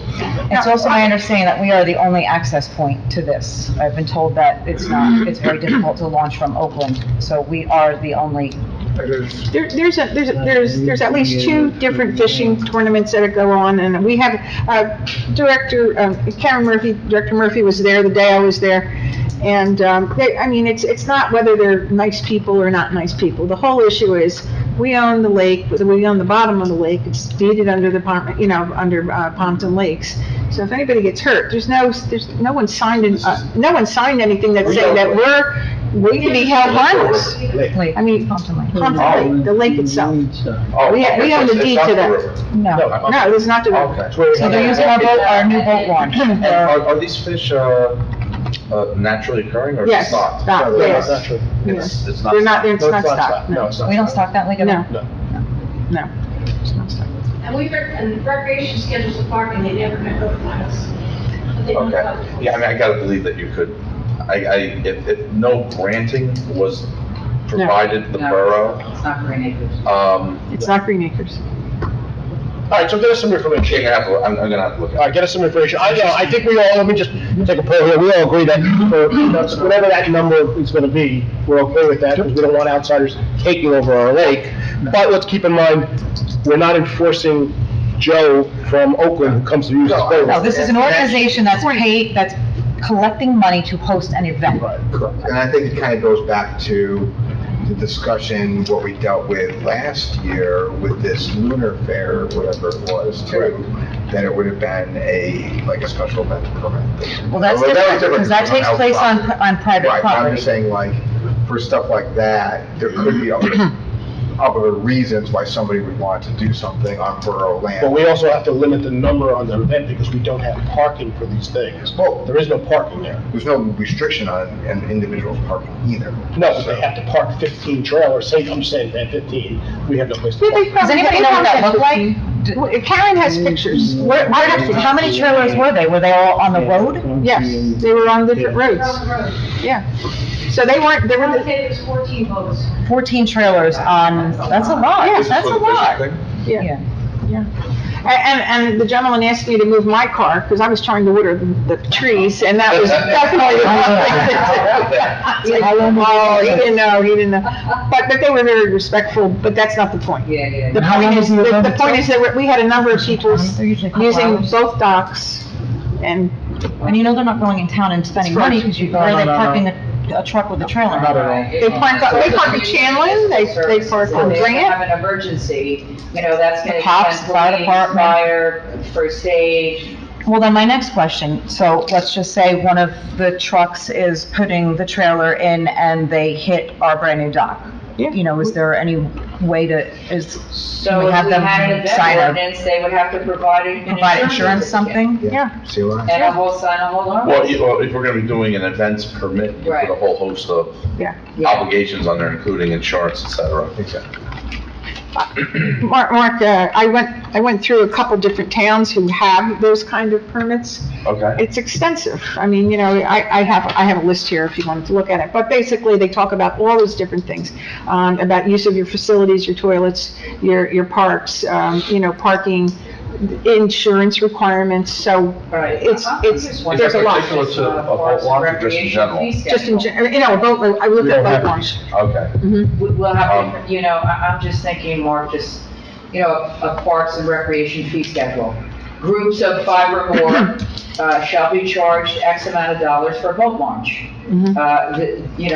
Boat launch permits will be given provided these items are required. And, it's just a pretty straightforward. Figure out what makes more The sense ordinance. money-wise, if it's a straight. Rather than just delineate by group, but by number, more than one person or two, however you want to do it. Let's don't forget, there's another side to that someone has to correspond to do that work. It's not gonna be the borough, per se. I'm not gonna put it on Karen to do it, but someone would have to be the contact. No, it would be, you would have to just come to the borough like any other license or anything you would pay for. You'd have to come to the borough and pay. And we would give you a piece of whatever it is. I could create one. This allows you, here's a boat launch permit. It's already made up. I sign it, or whoever signs it, you take the money in, and you better have this on hand when the police come. Because the police then will be enabled to enforce that in the ordinance. Yeah, but within that, there's a lot of enforcement, because our lake is really not used for boating per se. You can go 10 miles an hour. So that's one of the reasons we've got this boat. We have jet skis in there, we have people going very fast with bigger boats. Anybody who's bringing in all 15 boats, they gotta understand, you can bring 15 boats if you get this These are permit. like bass boats, Right, so you trolling can't motors, they're control it, not. that's fine, but there's no racing or anything like that going on. Yeah, but Pompton Lakes is known for amazing fishing. It's known all through North Jersey and South Jersey. And we do have some very expensive boaters coming here just to boat for our fish. So that's all fine and well, but when you have a tournament and you have 15 different trailers and all these people using And don't forget, Mark, too, you can get into our lake from Wayne and Oakwood also. but they don't like those. I don't know if you can get in the lake. Yeah. Not on the The open side. guy that wants to go This is fish for the day uncharted can, but nobody's territory. bringing 15 boats. You have Oakland. Oakland, you have Oakland, you can get in from Oakland at that smaller piece that's upriver. You could definitely get in that This way. goes down to where the dam is. And Yes. you can come right back down, hitting, Wayne and Pompton and. But the boaters don't use that because they say it's too hard to. No, I've seen boaters out through there. I've seen boaters out there because on the paddle boats, we go that Yeah. far. So is And that you can see them going in. to Wayne, in Wayne? Wayne has a park right across the road. Wayne, ours is nice. I know. Yeah, I just care about Don't that. let it erase it. Right, that's why they're- When they could. But, yes, there are- 15 boats no, launching out of okay. boat. Not only Yeah, I that, guess that that gets was- filled with locals. So I know that will not fly with Oakland. That gets filled with locals over there. They park, they come out. So they don't have the room for that up there. All right, so what we'll do, we'll let Mark research it. Yeah. It's a good idea. I'm not I think against that's a it. great idea. Yeah. I think it's a great idea. So, Pompton Day is coming up. Today is National Nonprofit Day. In the spirit of National Nonprofit Day, there are 6 of us that have been enlisted to sit in the dunk tank. You will hear an official announcement tomorrow. All 6 of us have chosen a nonprofit organization within our community. We will each be donating $50 to the kitty, and whoever gets dunked the most that day, the $300 will go to their organization of choice. So just to give you an idea, St. Mary's Food Pantry, the Pompton Lakes Women's Club, which I picked because I'm the only woman sitting in the dunk tank, the Pompton Lakes First Aid Squad, the Fire Department, the Education Foundation, and the VFW. One of them will be a recipient of $300, depending on who gets dunked the most that day. I have the first shift, I get the clean water. Please come and dunk me. I'll get my Bengay ready for my arm. Yes. So you're ready. I get 1 hour, so, and that is my report. Okay, thank you. I forgot to mention my report, we're gonna need a one closed session on negotiation. Negotiation. Okay, Councilwoman Ken. Okay, thank you. I just want to know if anybody thinks that our staff isn't honest. I just got this note, Maria, your quarter fell out of your purse when I came here and I dropped my purse and there's a quarter on the floor and here it is. It came back to me. So thank you, whoever it was. Thank you. I also, just so you know, I was very happy to make a presentation to the Pompton Lake Recreation Summer Camp, and we did a FEMA project, what to do when it floods. It was a Kids Ready program. It's a flood awareness activity program that I want to thank our clerk Liz Bransness and our deputy clerk Kathy Trost, who assisted with me providing this program. We had about 200 children in the summer camp and around 25 of the counselors. They all came for about 15 minutes. We discussed how to prepare for a flood without scaring them too much. And we provided them a disaster preparedness activity book, which the office made. It was what Prepare with Pedro and the American Red Cross guidelines on safety. This program talked about how do floods occur, how do you leave your home, what to expect, and the big thing that we did was talk about a go box or a go bag. And basically, Kathy and I demonstrated how to fill a go box with items such as flashlights, batteries, non-perishable foods, water, drinks, personal hygiene items as like toothbrushes, hair combs, hand washes, favorite stuffed toy for sleeping out overnight. And what's interesting is most of the kids in the camp does not like to comb their hair. We found that out, so that was pretty interesting. Is nobody wanted to put a comb in that box for some reason. We're not really sure. Okay, well, you don't have to. You know, it wasn't mandatory. We told them they wanted to know if it was mandatory, and I said no. You can do whatever you want. Pet care was discussed. So you always have your pets with you. If you have, and a lot of kids have fish. Boy, everybody's got a fish. They all went to bring their fish. But What a Pompa did. yeah, they have. Yeah, that's right. They want them all 500 of them. But we talked about that. We also, Kathy and I, in like 100-degree weather, and I'm telling you, it was one of the hottest days that we had. We did wear the OEM vest and shirts, also for a CERT team, to show the children, basically, these people are good people to go to if you ever have a situation. So we did do that. And the kids were very attentive, and then they filled out a page that basically said they attended this project. Liz is going to take this project now, and she's going to put it in our CRS program. We should get around 25 points for that, which is a big number for a CRS program. And there was when we tallied all our hours, we have to tally up hours. I came up with approximately 72 hours of staff, including the office and my time. So that's a lot of time to put in. It was the first time we ever did it. We put it together pretty quickly, but it did take a lot of effort and cooperation. And I want to thank everyone. I want to thank the camp counselors, Allison Daly and Crystal Toluzzo. They were totally in cooperation with us. I think they were nervous about it at first because they have a full program, but after they were happy, they said, come back next year. So it did go very well. So that also gives us points for our insurance rate reduction, so that's important. The other thing I did this year with the Environmental Protection Committee, I want to thank the Pompton Lakes Municipal Utility Authorities Commission, Superintendent John Wegley, Commissioner Lloyd Kent, and staff, I call him MacGyver, Chuck Lavoni, I think it's how you say his name.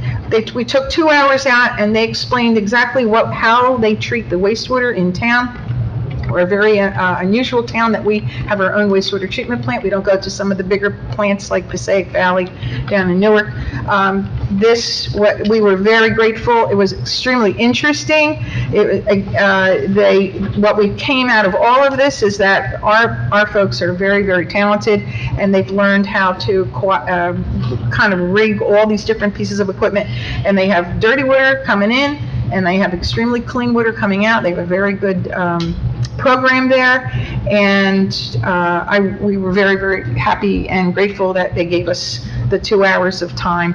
So 2 things that our environmental program will do are we're going to talk about not putting oil from your cooking oil in your sink, because that messes up the treatment plant, and also putting baby wipes or personal wipes in your toilet flushing.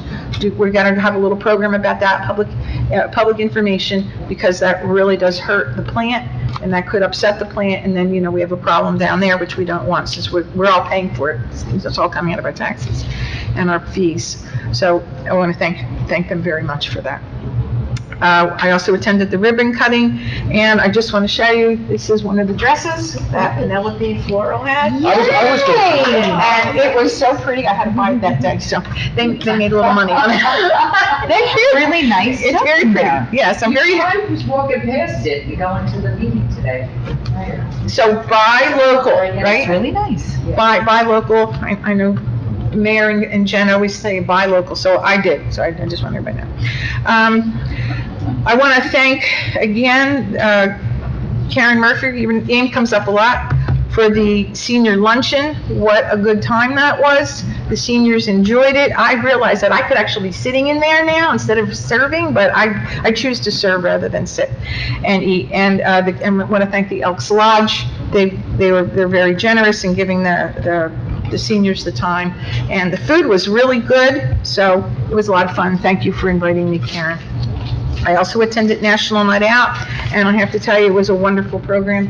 And I want to thank all the police and Liz and Kathy serving 500 pieces of pizza? Yeah. 65 pies. That's crazy, right? Okay. And let's just say most of it donated from our place. So, that was really fun. And the children had a great time because of the fire department coming and having the wet down for the kids. They loved it.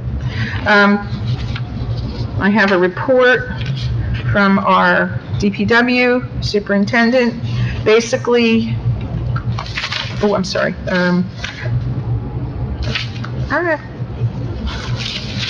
Where is it? All right, let me go to something else. I can't find it right now for some reason. I just want to mention about the issue with the trees in the rivers. I want to first let everyone know that Ron Donkos, resident down the south end, for over, I guess, 15 years now, Ron has kayaked the rivers. He kayaks the rivers. And he comes back and he reports what he sees. I don't think there's been any other agency, state, federal, or county, that goes on the rivers directly and takes an account of what is going on down there. And I think that is a shame. Because when we do this work, when this town and our residents pay for all this work to be done, to save their homes from flooding, because these trees are a true impediment to the flow of that water when it comes down. And we have done such a wonderful job over the past 10 years, from 2010, when we had a state Commissioner Martin from the DEP come, and he actually mentioned that it was the only town in the state of New Jersey that had this kind of a program.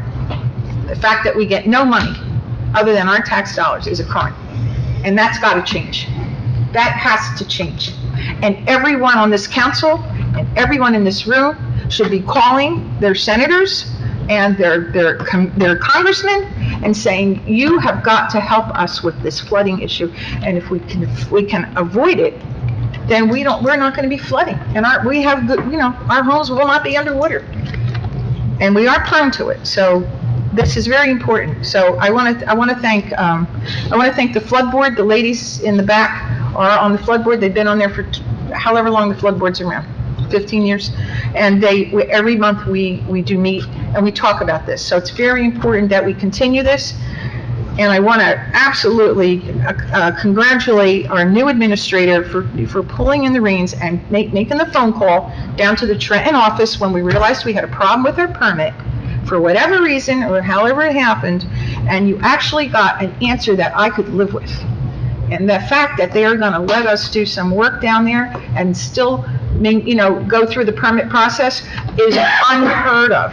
I don't know what you said or what you did, but if that is going to be, that is the best news we've ever had in a long, long time. Because we've got to start moving those trees out, and the permit by rule was the way to go. The fact that they changed the rules in 2021, who knew?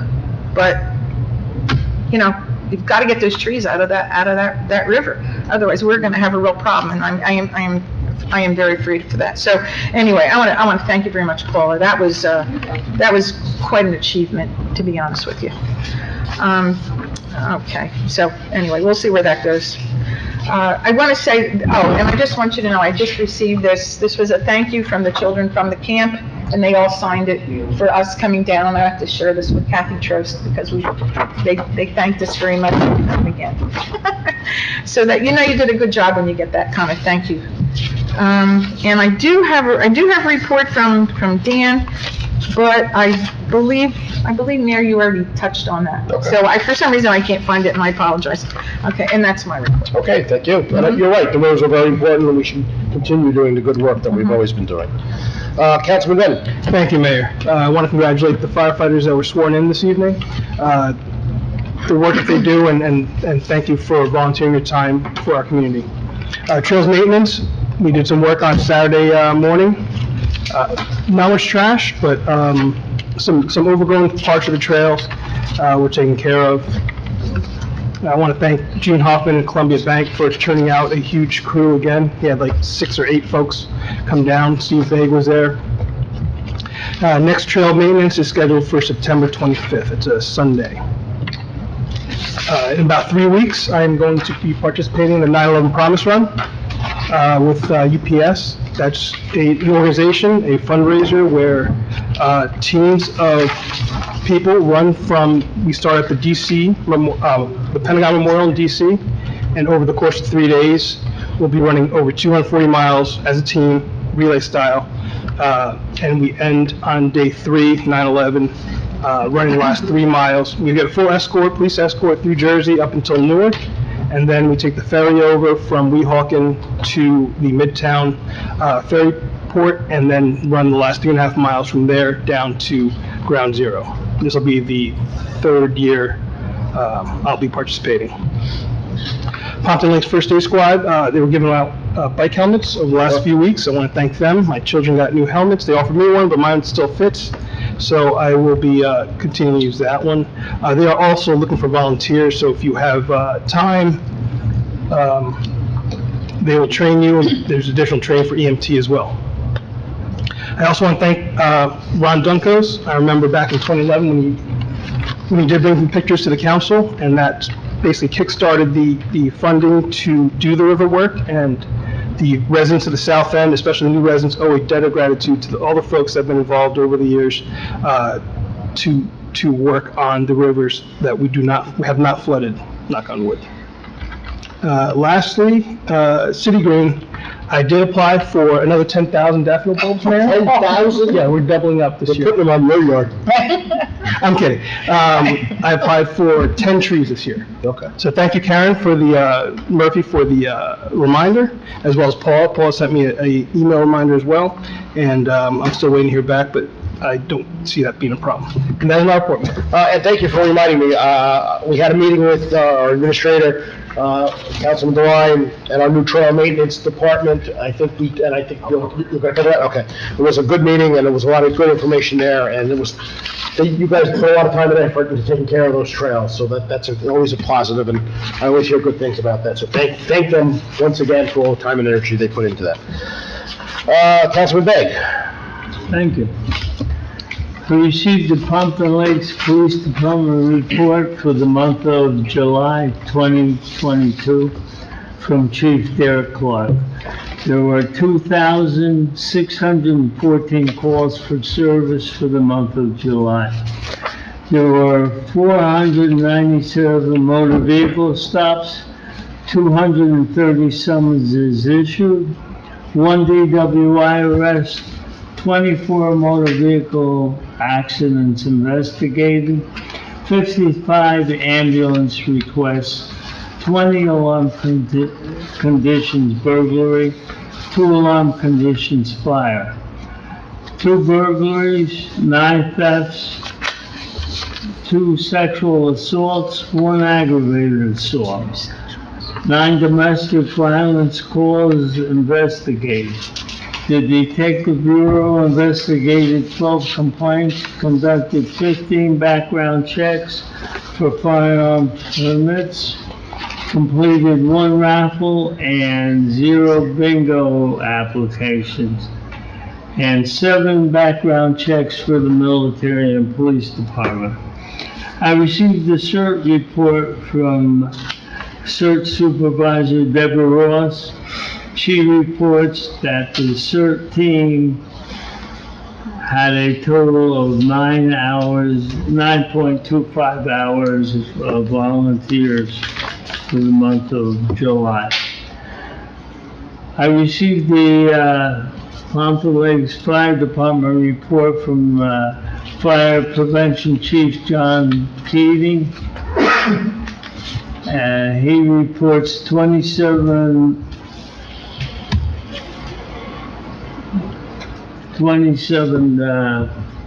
alarms for the month of July, and so far 181 alarms for the year.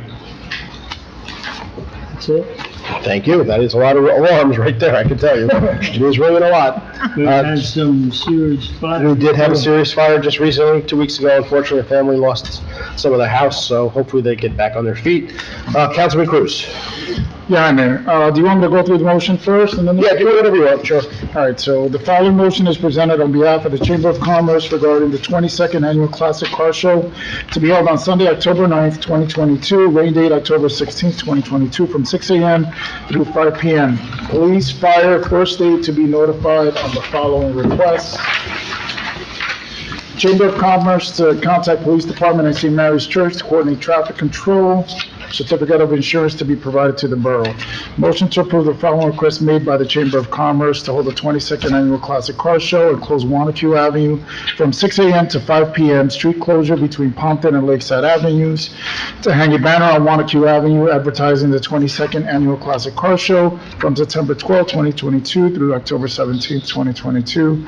Contact County Commissioners for permission to use the Pond Hill parking lot during the 22nd Annual Classic Car Show. Can I get a motion, please? Councilman second. Councilman Devine, all in favor? Aye. Against? Okay. Okay, all right, just to read off here our Recreation Committee report. So the volleyball program, it's held at Hirschfield Park, 6 to 8 p.m., Monday nights for adults, Tuesday nights for 6th, 7th, and 8th graders. Senior picnic, as we mentioned earlier, was Saturday, July 16th at Pompton Lakes Elks at noon to 3 p.m. Sandwiches, potato salad, macaroni salad, cake, drinks, and ice cream were provided. Peter Lieberman is a one-man band with played. 105 seniors showed up. For Summer Camp 2022, which ran from June 27th to July 29th at Hirschfield Park from 9 a.m. to 12, they finished up with 200 children signed up. Some of the activities they did for the kids were tie-dye camp shirts, Jack's Petting Zoo, seeing eye dogs, arts and crafts, happy birthday camper, water safety demonstration, Wayne PL Health, Elizabeth Frayne talks about nutrition. And some of the upcoming events, Wet Down Bike Rally with PLPD, Master Mike and Iron Eagle Martial Arts Demonstration, Meet the Mayor, I heard that was great as well. That was great. Walkathon for St. Mary's Food Pantry, a lot of events planned obviously and theme days for everybody. The middle school camp ran from July 5th to July 15th at Pompton Lakes High School from 10 a.m. to 12 p.m. And that was run by Eileen Allen, 10 kids in the program. Some of the activities as well provided for the kids were ping pong, basketball, box ball, dodgeball, and various other games for this age group. And just to remind everybody, we sell the paddle boats, kayak, and ping pong at Lakeside Park, and that's from 10 a.m. to 3 p.m. on weekends, weather permitting. You can rent a kayak or paddle boat for $15 an hour. Ping pong is free. Pompton Day is approaching. We got Sunday, September 4th, rain day, September 5th, all-day events.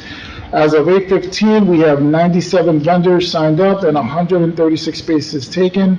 Pompton Day raffles are for sale. Please contact Karen. She's obviously in the back. You can win 500, 300, or 200 Visa gift card. The winning tickets will be pulled right before the fireworks on Pompton Day. You do not have to be there to win it. Proceeds go to the PR Recreation. Fishing Derby starts at 7 a.m. to 11 a.m. at Lakeside. 5K run walk starts at 9 a.m. at Hirschfield Park. Sign up with Barbara Jennings, number 973-831-7791. The rest is UPWA Cardinal Class 2022 shows at 12 and 3. That's going to be kind of interesting. I'm looking forward to that one, actually. Petting Zoo is back as well. Kids Zone with Inflatable. PL Sports Group events at Lakeside Turf. Dunk Tank, I can't wait. I'll be right there, Jen. Goldfish Game, food vendors, ping pong. They're still looking for vendors, music DJs and band. New kayak race for 6th, 8th, and 9th and 12th grade. More information coming this week. New Pompton Day Yoga, more information coming this week. And continue looking for vendors band sponsors, ads and volunteers, please contact, or please email pomptonday@yahoo.com or call Karen. All right, moving on to my Board of Education report, Councilwoman Ken attended the 7:25 meeting. I was unable to attend, but she graciously provided an update. So the harassment, intimidation, and bullying report, there was a slight increase for the middle school, one incident in the high school, but just in general, the report, the numbers are always very low. They're one, if that, if we're lucky, between all the different schools. This is a big highlight. I really wish I was able to attend. But Pompton Lakes PAL Director Lloyd Kemp presented the Board of Education with a check for $18,830.31 for basketball equipment. And, you know, it was, for me, you know, being part of the PAL program not as long, it was really important, and just to see the years of service and just what he's accumulated over time, and all the supervisors it was, not just Lloyd Ken, there's many of them there, and then to come back and really give back to the community as they've done for the last 30 years. Councilwoman Ken did thank the BOE for supporting, for their support regarding the name of Pacific Gallo Frog, called now Georgella. Okay, by the second grade students in Lincoln and Lenox schools. For yesterday's Board of Education report, as we know, first day of school September 6th.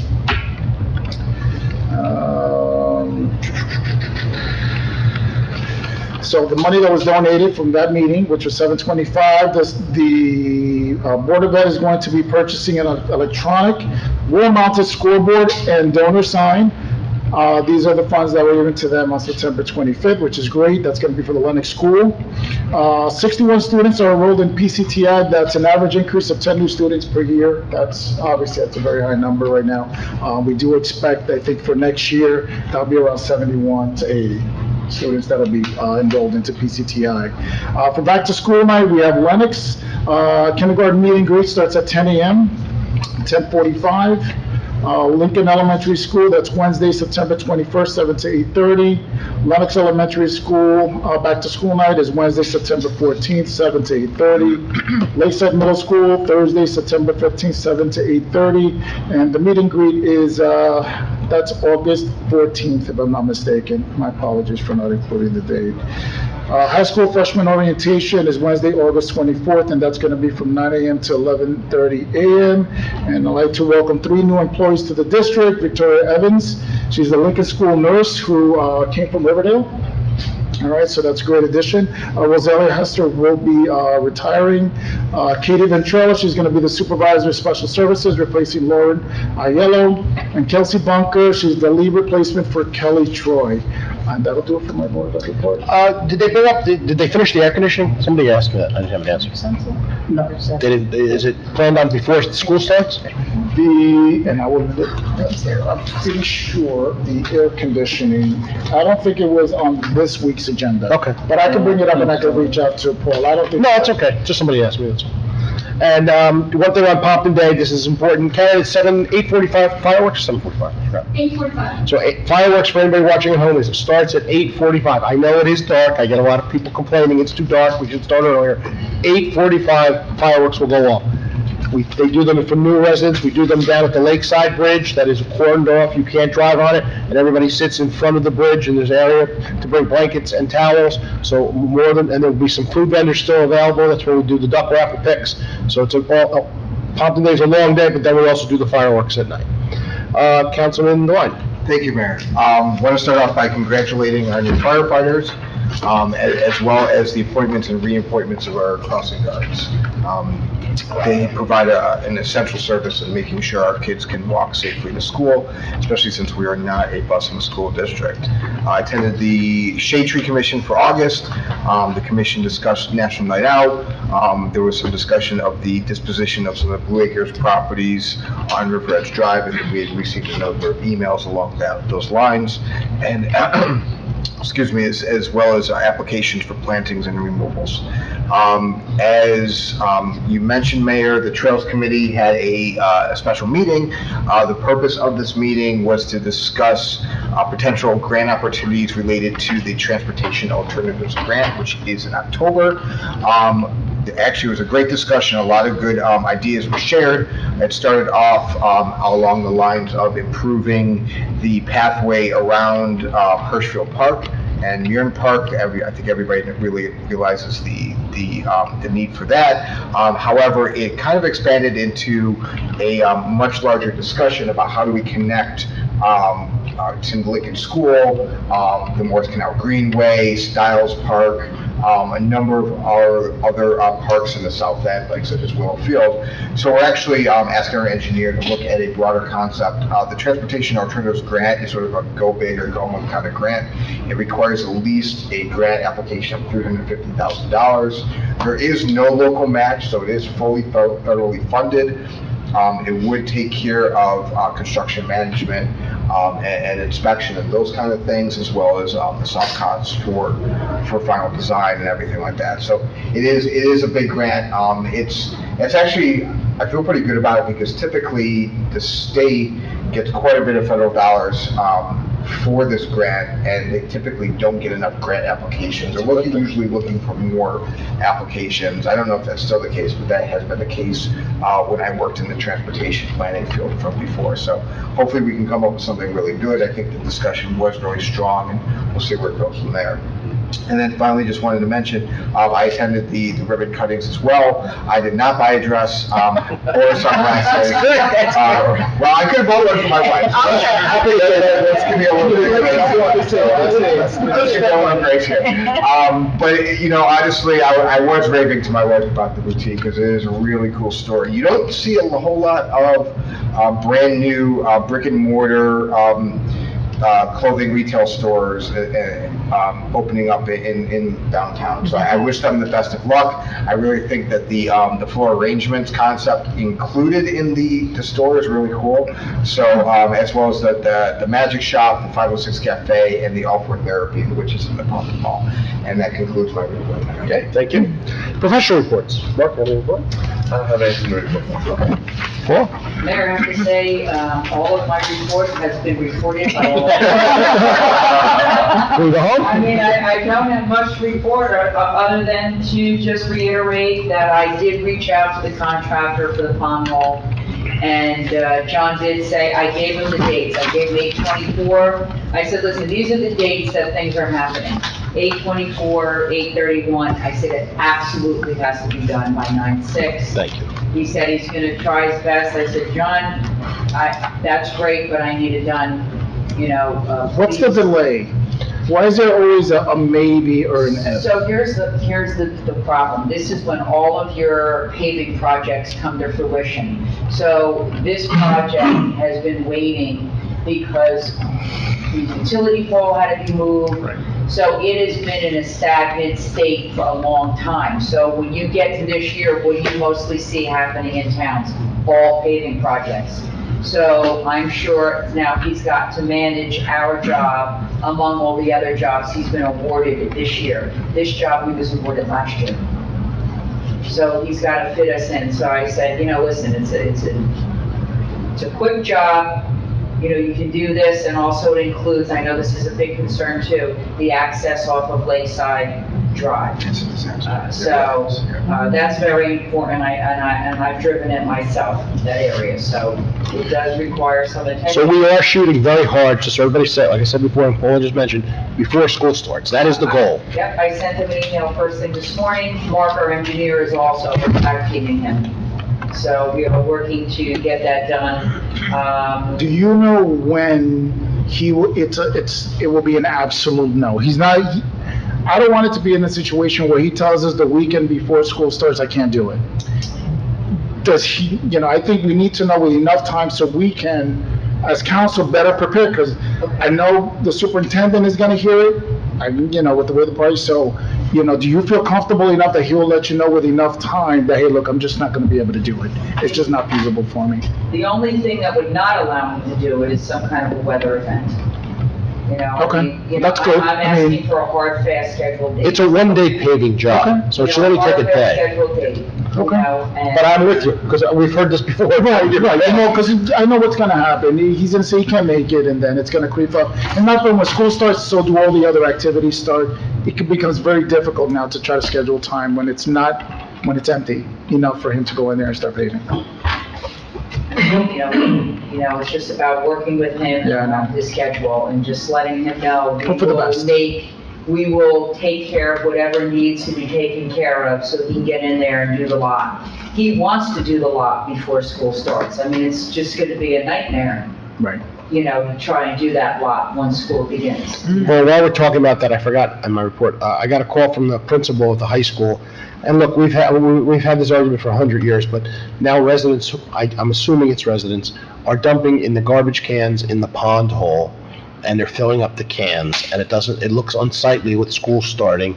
And I spoke to Dan, and I said, Dan, maybe we just drive a truck through there every day. If they're overflowing with garbage, we'll pick it out. I'll address it from the bid side about handling people dumping garbage, and it's a very difficult problem to fix. We've been dealing with that for many years. But he took pictures, and there was a lot of garbage overflowing in these cans there. I'm for pulling the cans completely, but some people don't want to do that, so I'm just making you aware of that in case that Okay. comes up. Yeah, okay? I know that Dan and the DPW, his staff, cleaned up the pond hole. There was a cement chunk in a garbage can, and there was some other. Right. debris. It's a lot of people dump in there, litters. It is, so that's really what I have to say. We all kind of. That's discussed it? So I'm gonna follow up. Wow, nice. And get back to you with regard to that American Relief Fund. Some project ideas that have been brought to my attention. And as always, my email is respond individually to me, so.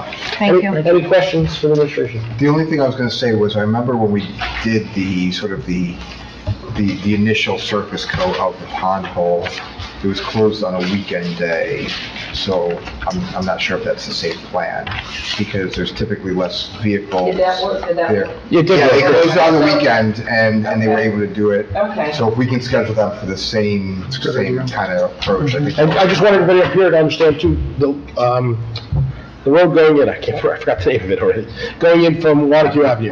Babcock will not be paved initially with the rest of the project because the developer will be driving on that road and ruining it. So that would be just a quick pave by the developer, but when the project is over, he will repave that whole entranceway coming in. So if people speak to you, everything will be paved except that little entranceway coming in. Okay, no. And to the right. And to the right, yeah. Any questions? May I have a question about, Mark, any updates on the noise ordinance? Are we still revisiting that? We're still looking at that. Okay. So I know other municipalities are looking as well to have it be less technical, no noise meters and stuff like that, so. You can't get by without it. Right, you have to have that. So, if towns are actually approaching it that way, they're gonna be, it's not successful. Right. It was just kind of tossed out there. And look, when we talk to our representative, that's something to mention to them. This is craziness coming from the governor's office about how we're handling this noise ordinance. It's a quality of life issue, and I get a lot of calls about the quality of life issues. They should be working on our side, not against us. It seems to me they're working against us right now. Well, the problem is that, again, when we adopted this noise ordinance, I was the ordinance committee chair, this was probably 2016, 2017. We had to do so, and we had to reflect what the state requires. So we're kind of stuck into that technical aspect, and until the state changes what municipalities have to adopt relative to noise disturbances. And they're not going to. And that's the thing. So we're kind of like locked in until the state does something. To try to make it more ambiguous so they can have that flexibility, those attempts have failed. That falls within what would be typically categorized as a nuisance, and those have been stricken due to the fact that they're unconstitutionally vague. So there has to be like a quantifiable basis to do so. But we are we're analyzing where the unconstitutional vagueness may have occurred to see if there's any sort of success we could achieve that way. I'll let you know shortly. convoluted. Okay, any other questions? Yeah, James? I just have one for Paula. There was a gentleman, 1428 River Edge Drive. He comes complaining about the weeds from the Green Acre, Blue Acre properties. I know he's sent a couple emails to you and me, and so the last email, he said, look, is it okay if I cut the grass?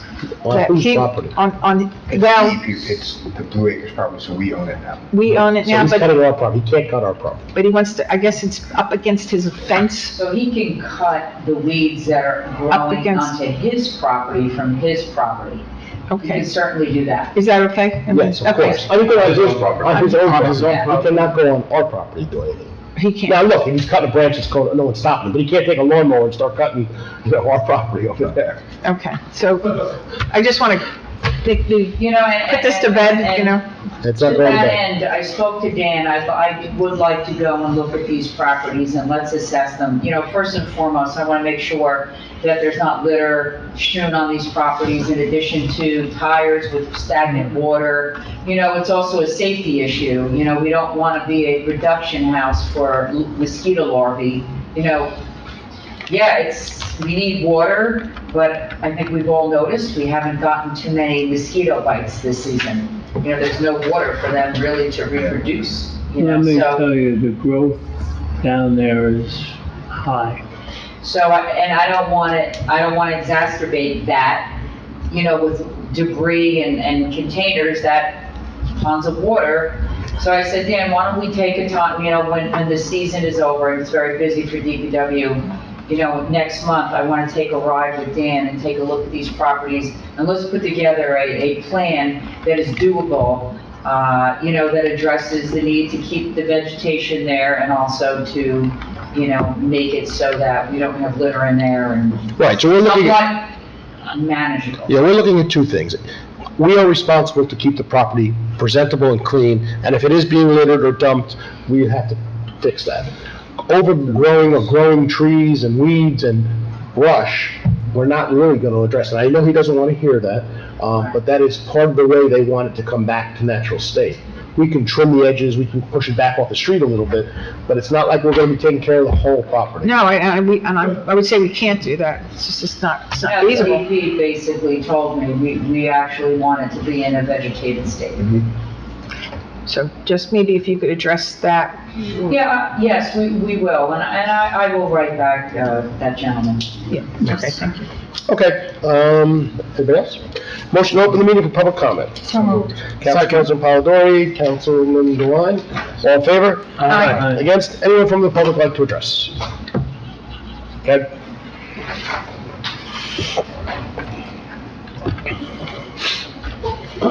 Brady hitting 443 Montclair Avenue. The funny thing about what you just said, Mr. Mayor, is the borough is maintaining a lot of those properties. They're cutting grass on so many of those lots. And a lot of the residents that I talked to said, well, they're cutting it down between Poplar and Magnolia on Lincoln Avenue. Why can't they cut ours on River Edge? So you're kind of in a bind. No, I get you, I hear you on that. You know. Also, you're talking about whether or not to do a permit or not a permit for boating competitions on the lake. Still doesn't change the parking situation. I agree. You know, that is all public parking on all those streets. And a truck with a trailer is not a commercial vehicle, unless it's marked maybe that way. But if they're boating, they should be able to park on Skyland and Grant or in Challen Court. It's all public parking. So you got a problem right there, whether or not you permit or you don't permit. Police boat, you said it's been on the lake twice? Yeah. Are we patrolling? No, we're not patrolling, they're educating the officers on how they want things done. So we're still training officers? They're all trained, but they're going over the procedures on how to use a boat and what to do on a lake and things like that. All right, so they're setting up a schedule. We actually, I think our first use of it might be Pompton Day. It's understandable. Yeah. But other than that, you're not patrolling the lake on weekends? It's or- up to the chief, it's not my decision to do, whatever he decides to do. Okay, we're done training officers now? Yes. All right. What were the costs on that? It was picked up by, a grant he had gotten through the police department. School coming up, I was trimming trees on Lincoln and Pequannock, and talking to the residents that live on that corner, and they're concerned about the lines being painted before school starts. They will all be done before school starts. That's all being set up? Yes. Just to compliment one of our shade tree, Pete Altieri, I noticed a tree on Ramapo Avenue. Ramapo Avenue is a county road, and I mentioned it to Pete, large tree, dying. He talked to the county, and within a week, they had most of that tree down. Right. And so I just want to say that Pete's doing a heck of a job, one of our volunteers. Yep. Also, he works with JCP&L and Verizon. And 21 Park Place, we had a large open, needed to come down. I had a guy wire to the telephone pole, and Pete worked through all of that. And the guy wire's gone, and replacement pole was installed. So these are our volunteers doing quite a bit for the town. As you are also doing quite a bit for us. No, I don't take. That was a compliment, take it. Geez, from you, yeah, recently, a water line hookup was made through Carlo Field, through the Blue Acres property. Is that, the town is gonna provide the water for Carlo Field now? Now, you'd have to talk to the MUA, they're the one who did the work. Well, that's, Carlo Field is, Yes, Field, you should know. They have You would know something. They had a line there already, they've always had a line there. What they did to it. No, they were pumping the water from the river. That was years ago, they've since stopped that. Yeah, but this is a new water line. I don't know if it's new or they just It's replaced it. spanking new, went right through, Yeah, so Blue then, Acres property. yeah, so then they're gonna put, I think they need more water to water the field is what it is. I would think that, yes. But is the town, we're paying for that water or no? No, they pay their own water bill, they have a water bill. Oh, Carlo pays their own water? Everybody pays their own water bill. Unless they have a deal worked out with the MUA, I mean, we don't pay it, but let's just say that. So they paid to have it all hooked up? Again, I don't know if the MUA did them a favor to do it, I don't know. Well, you don't know a lot. We're talking about groups that I'm not involved in. With Shade Tree Commission, I was looking at 3 trees over right behind here, that are town trees, and they're in bad shape. I'll have to talk to you about whether or not we can do that. I don't know if we would be able to do that. Are those the ones between the parking lots? Yes, between. I think they're coming down, yeah. No, this is not the new project property, it's our borough property. On our, like back here? Yes, between the Lennox School property with the parking, right in that corner. You know where all the basketball, Yes. were all stored? Right there. Yeah, I think they're gonna address those when they start the building. Oh, they're gonna address Yes, it, I or think they we are. should take care of it? Well, we find out, but I think they had talked about cleaning that all up when they're all said and done. All right, I mean, that's 3 trees outside their area, but if you're gonna work with them to Yeah, let me take care try, of I that. think they mentioned that in the initial meetings we had, but let me double check that. All right, just keep in touch with me on I that, will tell you. because we don't want these trees are on their way. And while I was there, I stopped, Roth Cleaners. Is that now the town's responsibility, that property?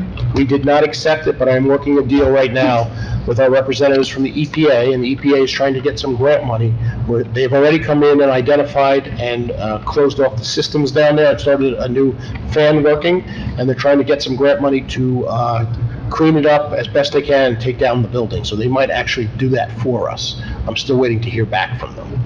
All right, because I observed the trees there are just out A of mess, control. yeah, they're horrible. And I didn't know if we had a responsibility to that piece of property. No, we don't own it, and we're not taking it because it's dirty, but eventually, I'm hoping the EPA can work with us and maybe the bid, put some money into it, clean it up as the EPA directs us to, and then take it out and maybe just leave it as open space as a pocket park of some sort. Who was responsible for the security of that building? Right now, we are overlooking the security to help EPA in and out because the tenants that own that are in California and they're walked away from it. And it's a very expensive proposition to go to California, get them and drag them here. So right now, we're working with, they had an attorney at one point, now they've gotten rid of their attorney. They're just gonna walk away from the property is what's going on. Right, I would assume that, yeah. Because I observed the plywood was ripped off the door, and I didn't hope that kids weren't getting in No, there. I did get a call from, because the EPA had to go in there to do some work in there, and they called me and said, Bill, we want you to let you know that we tried to put the door back to where it should be, and it wasn't. Could you call your DPW to go secure it? I thought they did, I don't know if they did or didn't. I'll have to- No, I can verify that I went back a couple of days ago and the plywood was reinstalled. All right, so Paula, maybe you can reach out to Ben, to Dan, and have him re-secure that piece of wood. Well, no, it is back. Oh, it is, okay. It is, that's what I'm telling you now.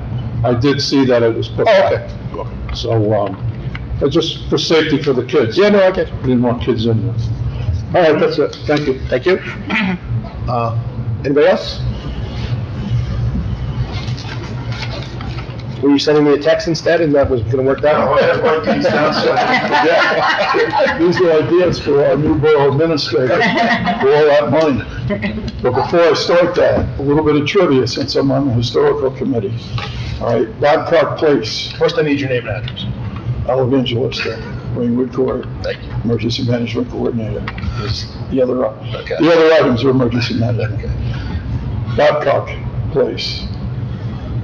Where did that come from? I have no idea. He's hanging on that wall, in one of those pictures. He's a mayor? Mayor Babcock. So you're saying all I'm getting is a street named after me automatically? You never know. Maybe that exit there, that exit.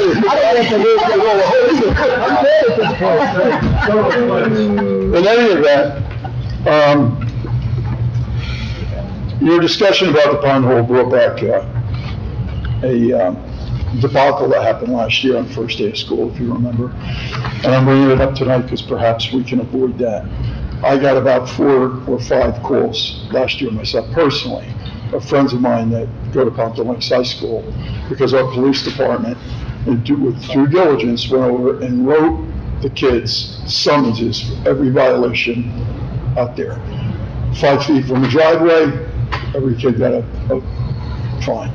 Parking too close to a corner, crosswalk, stop sign, the captain could go on and on with all of these statutes. We have a system in the high school that they can make calls within the student population.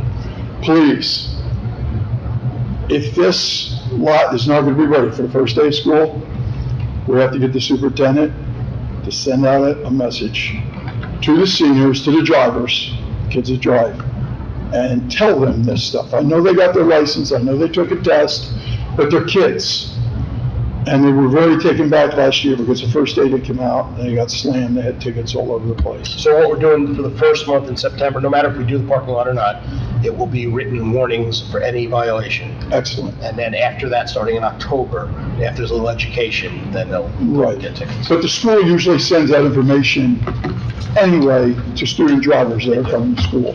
So perhaps they can put this in here, don't park within 5 feet of the driveway, don't do this, don't do that. So when they do, they can say, Bobby, maybe you want to bring that to we told you so, okay? And it just makes a better relationship between the borough, the school, police department, everybody, okay? The other items are all suggestions. I brought this up to you before, Mayor, here in this venue. I brought it up to Superintendent of Schools. We need a lightning detection system on our athletic fields and parks. Wayne Township has it, for example, every single park. When one park sees lightning, they all get notified, they all get warnings. I also suggested perhaps an interlocal agreement with Riverdale, since our sports teams are combined. Maybe we get them to buy in for Independence Field, so that all of our fields, athletic fields, whether they be borough-owned or school-owned, when that lightning, and we know it can strike from 10 feet away, okay, and the nationwide average is 6 miles, did I say 10 feet? You said 10 feet. 10 miles away. It has been documented to have known to strike from 10 miles away. The average is 6 miles away. There was an accident in Bergen County, I brought this up several years ago in Demarest, where a grandfather watching his granddaughter's soccer game was leaning on a chain link fence.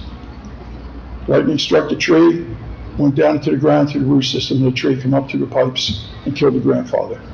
Literally, destroyed him on the sidelines. So, you know, we've got to find money to do that. Shared service with the schools, obviously. Exactly, and there's no problem with that, I'm sure they buy in. It's just for the benefit of everybody. And I think we're way past due. Our fields and parks are being used now, a lot, and it's just good protection. Lakeside School is our primary borough-owned shelter, okay? Excuse me. We have an agreement with St. Mary's across the street at the Carnival Center, which we have to check on the sunset of that contract. We have a written contract with them. Because if it has to be renewed, we have to get together with the Diocese of Patterson and get that done, and I'll check. I know I have a copy myself somewhere at home. But in any event, the point I'm trying to make is that the Lakeside School used to have a generator, which recently, last year or the year before, it was the end of the generator. Generators were placed back in schools back then to run the boilers, primarily to run the boilers so the building wouldn't freeze up. Today, now, all new construction, school construction, buildings are generated. So my suggestion, and I met with Paul on this last year, a year ago, because they were redoing the boilers, and I said, now would be a good time to upgrade the generator in here. Well, the board doesn't have the money. But what he did do, my request, was he did the research, and they came up with a price for a generator for that building. In the event, we had to use it for shelter. Now, Carnival Center, I looked into generating that, and we can't. They have 3 different electrical systems in there.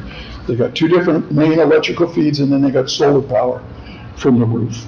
So when I bought Sal Electric, who was the borough contractor at the time over there, they didn't even want to touch it. And if they did, the price would have been phenomenal because of those 3 different systems. So at Lakeside School, we're dealing with the one system. It's a borough-owned facility. It's always been used as a shelter. It was built in 1968, hence the generator, Well, they just got some good money from the state, so maybe they have some extra funds. Well, perhaps, and then perhaps with some of the money that we got through this new act, we can partner with them and get that generator in, and I can get that information to Paula. Okay, just a project out there. Hirschfield Park, Council President Paul Dury and myself kind of discussed this briefly. They asked the fire department to come down every summer and do the water spray for the kids. That's one day for the whole camp, one day for the month. I think the camp is a month long. My proposal is to run a pipe from the hydrant near the first aid squad, behind the curb, okay, in soft ground, not disturbing the sidewalk or the pavement, all the way down to the parking lot where the kids play, where we set the fire truck up. We could then take a short piece of hose from the hydrant to this pipe, and the pipe obviously would come out of the ground down by the parking lot and have some kind of a sprinkler head on it for these kids. Well, I think they like the truck, though. They do, but with the weather that we had this year, okay, with the temperature in the high 90s every day, it would be nice if they could use that. No, we're looking separately at some water things separately. Right. But I have an issue, and I did talk to Jay already about it. Okay. We need to work out a system that maybe some volunteers who have been on a fire department can help us run the hose, or, we only need 2 guys, and it's only asking for a couple hours a day. I think we should be able to work that out. I don't know why we can't get a fire truck there one day. One day. What I'm saying, if we had this permanent pipe, if you will, they could use that every week. Oh, yeah. Use it once a week. That's a separate thing, and they're gonna do spray cording. So I'm just proposing that as a stopgap to a full-blown water park. Yeah. Which is gonna cost. Well, I'm pushing for a water park myself. I know, so am I. But in lieu of the thousands of dollars of cost of reconstruction, if we can even put it in there. Right. Because of the flood zone, this pipe would certainly give them the flexibility to turn it on whenever they wanted to do, with the kids down. So, just food for thought. The other one, Blainbridge Street Bridge. I know that's been addressed to the borough administrator by several residents on that street. I didn't bother because they initially called me about undergrowth in the canal there, coming down from the Acid Brook. And I reached out to the Sheriff's Department, to their SLAP team, there was nothing they could do. They don't have a SLAP team anymore, right? Okay, right. But they didn't even if they did, they couldn't do it because they have to deal with tools, and they can't touch tools. So, the long and short of it is the bridge there, it's a little bit in disrepair, the guardrails. There is a safe route to school grant, and from what I understand from people there, a lot of kids use that walking to Lakeside School. So if that's the case, perhaps it would fall under the Safe to Routes to Schools grant. Yeah, we have an issue with that resident not wanting it there anymore. Well, I understand that, but it is what it is. But the bottom line is, if the bridge is being used by kids, it should be reconstructed, be safe, and it should have the proper guardrails there, which I'm sure were damaged by snow plows inadvertently pushing snow up against them and uprooting them. And the last thing I just had on here was, when DuPont reconstructed the walls of that chamber, and I brought this up to Kevin when he was administrator here a couple of years ago, and they put in some temporary wooden bridges across the top of the channel. And the only thing I can understand for them even being there is the fact that the occupant's property extended past the canal onto the other side. So that kind of gave them a way to get across that canal to get to their property on the other side. The bridges have fallen into disrepair. And 2 out of the 3, I think, along that route have fallen into the channel and are now propped against one wall and have become an impediment to water flowing down there. So they really should be removed. I don't know whose responsibility I it would is. say DuPont, but I'd have to look into it. But in any event, I approached Kevin to try to see if we could get the DPW to get down there with a bucket loader just to take them out, given permission by the property owner, of course. But in any event, it is an impediment to water flow there. It could cause, in a heavy rainstorm, it could cause flooding. The one time they had the pipe break over there, the water was up and over to the top of the walls. So it is a possibility, and it should be addressed if we could address it, and basically that's it. So thank you for listening. Thank you. Motion to close the public session. So moved. Council President Polidori, who's it? Councilman Devine, all in favor? Aye. Against? Privilege of the floor. Anybody privilege of the floor? I received an email from Lauren Vennon. She is the chairwoman. No, we're not going to address that now. Oh, okay. Yeah, we're going to let that go for right now. Okay. Because she had sent it, we're not here to read public emails from individuals. If she wants to, she can read it herself. She had asked the clerk to read it. Yes. Right, and that, we start that process, every resident can start sending emails. Okay. So we're not gonna do that. She can read the letter if she likes, if she wants. She couldn't make the meeting today, so. Right.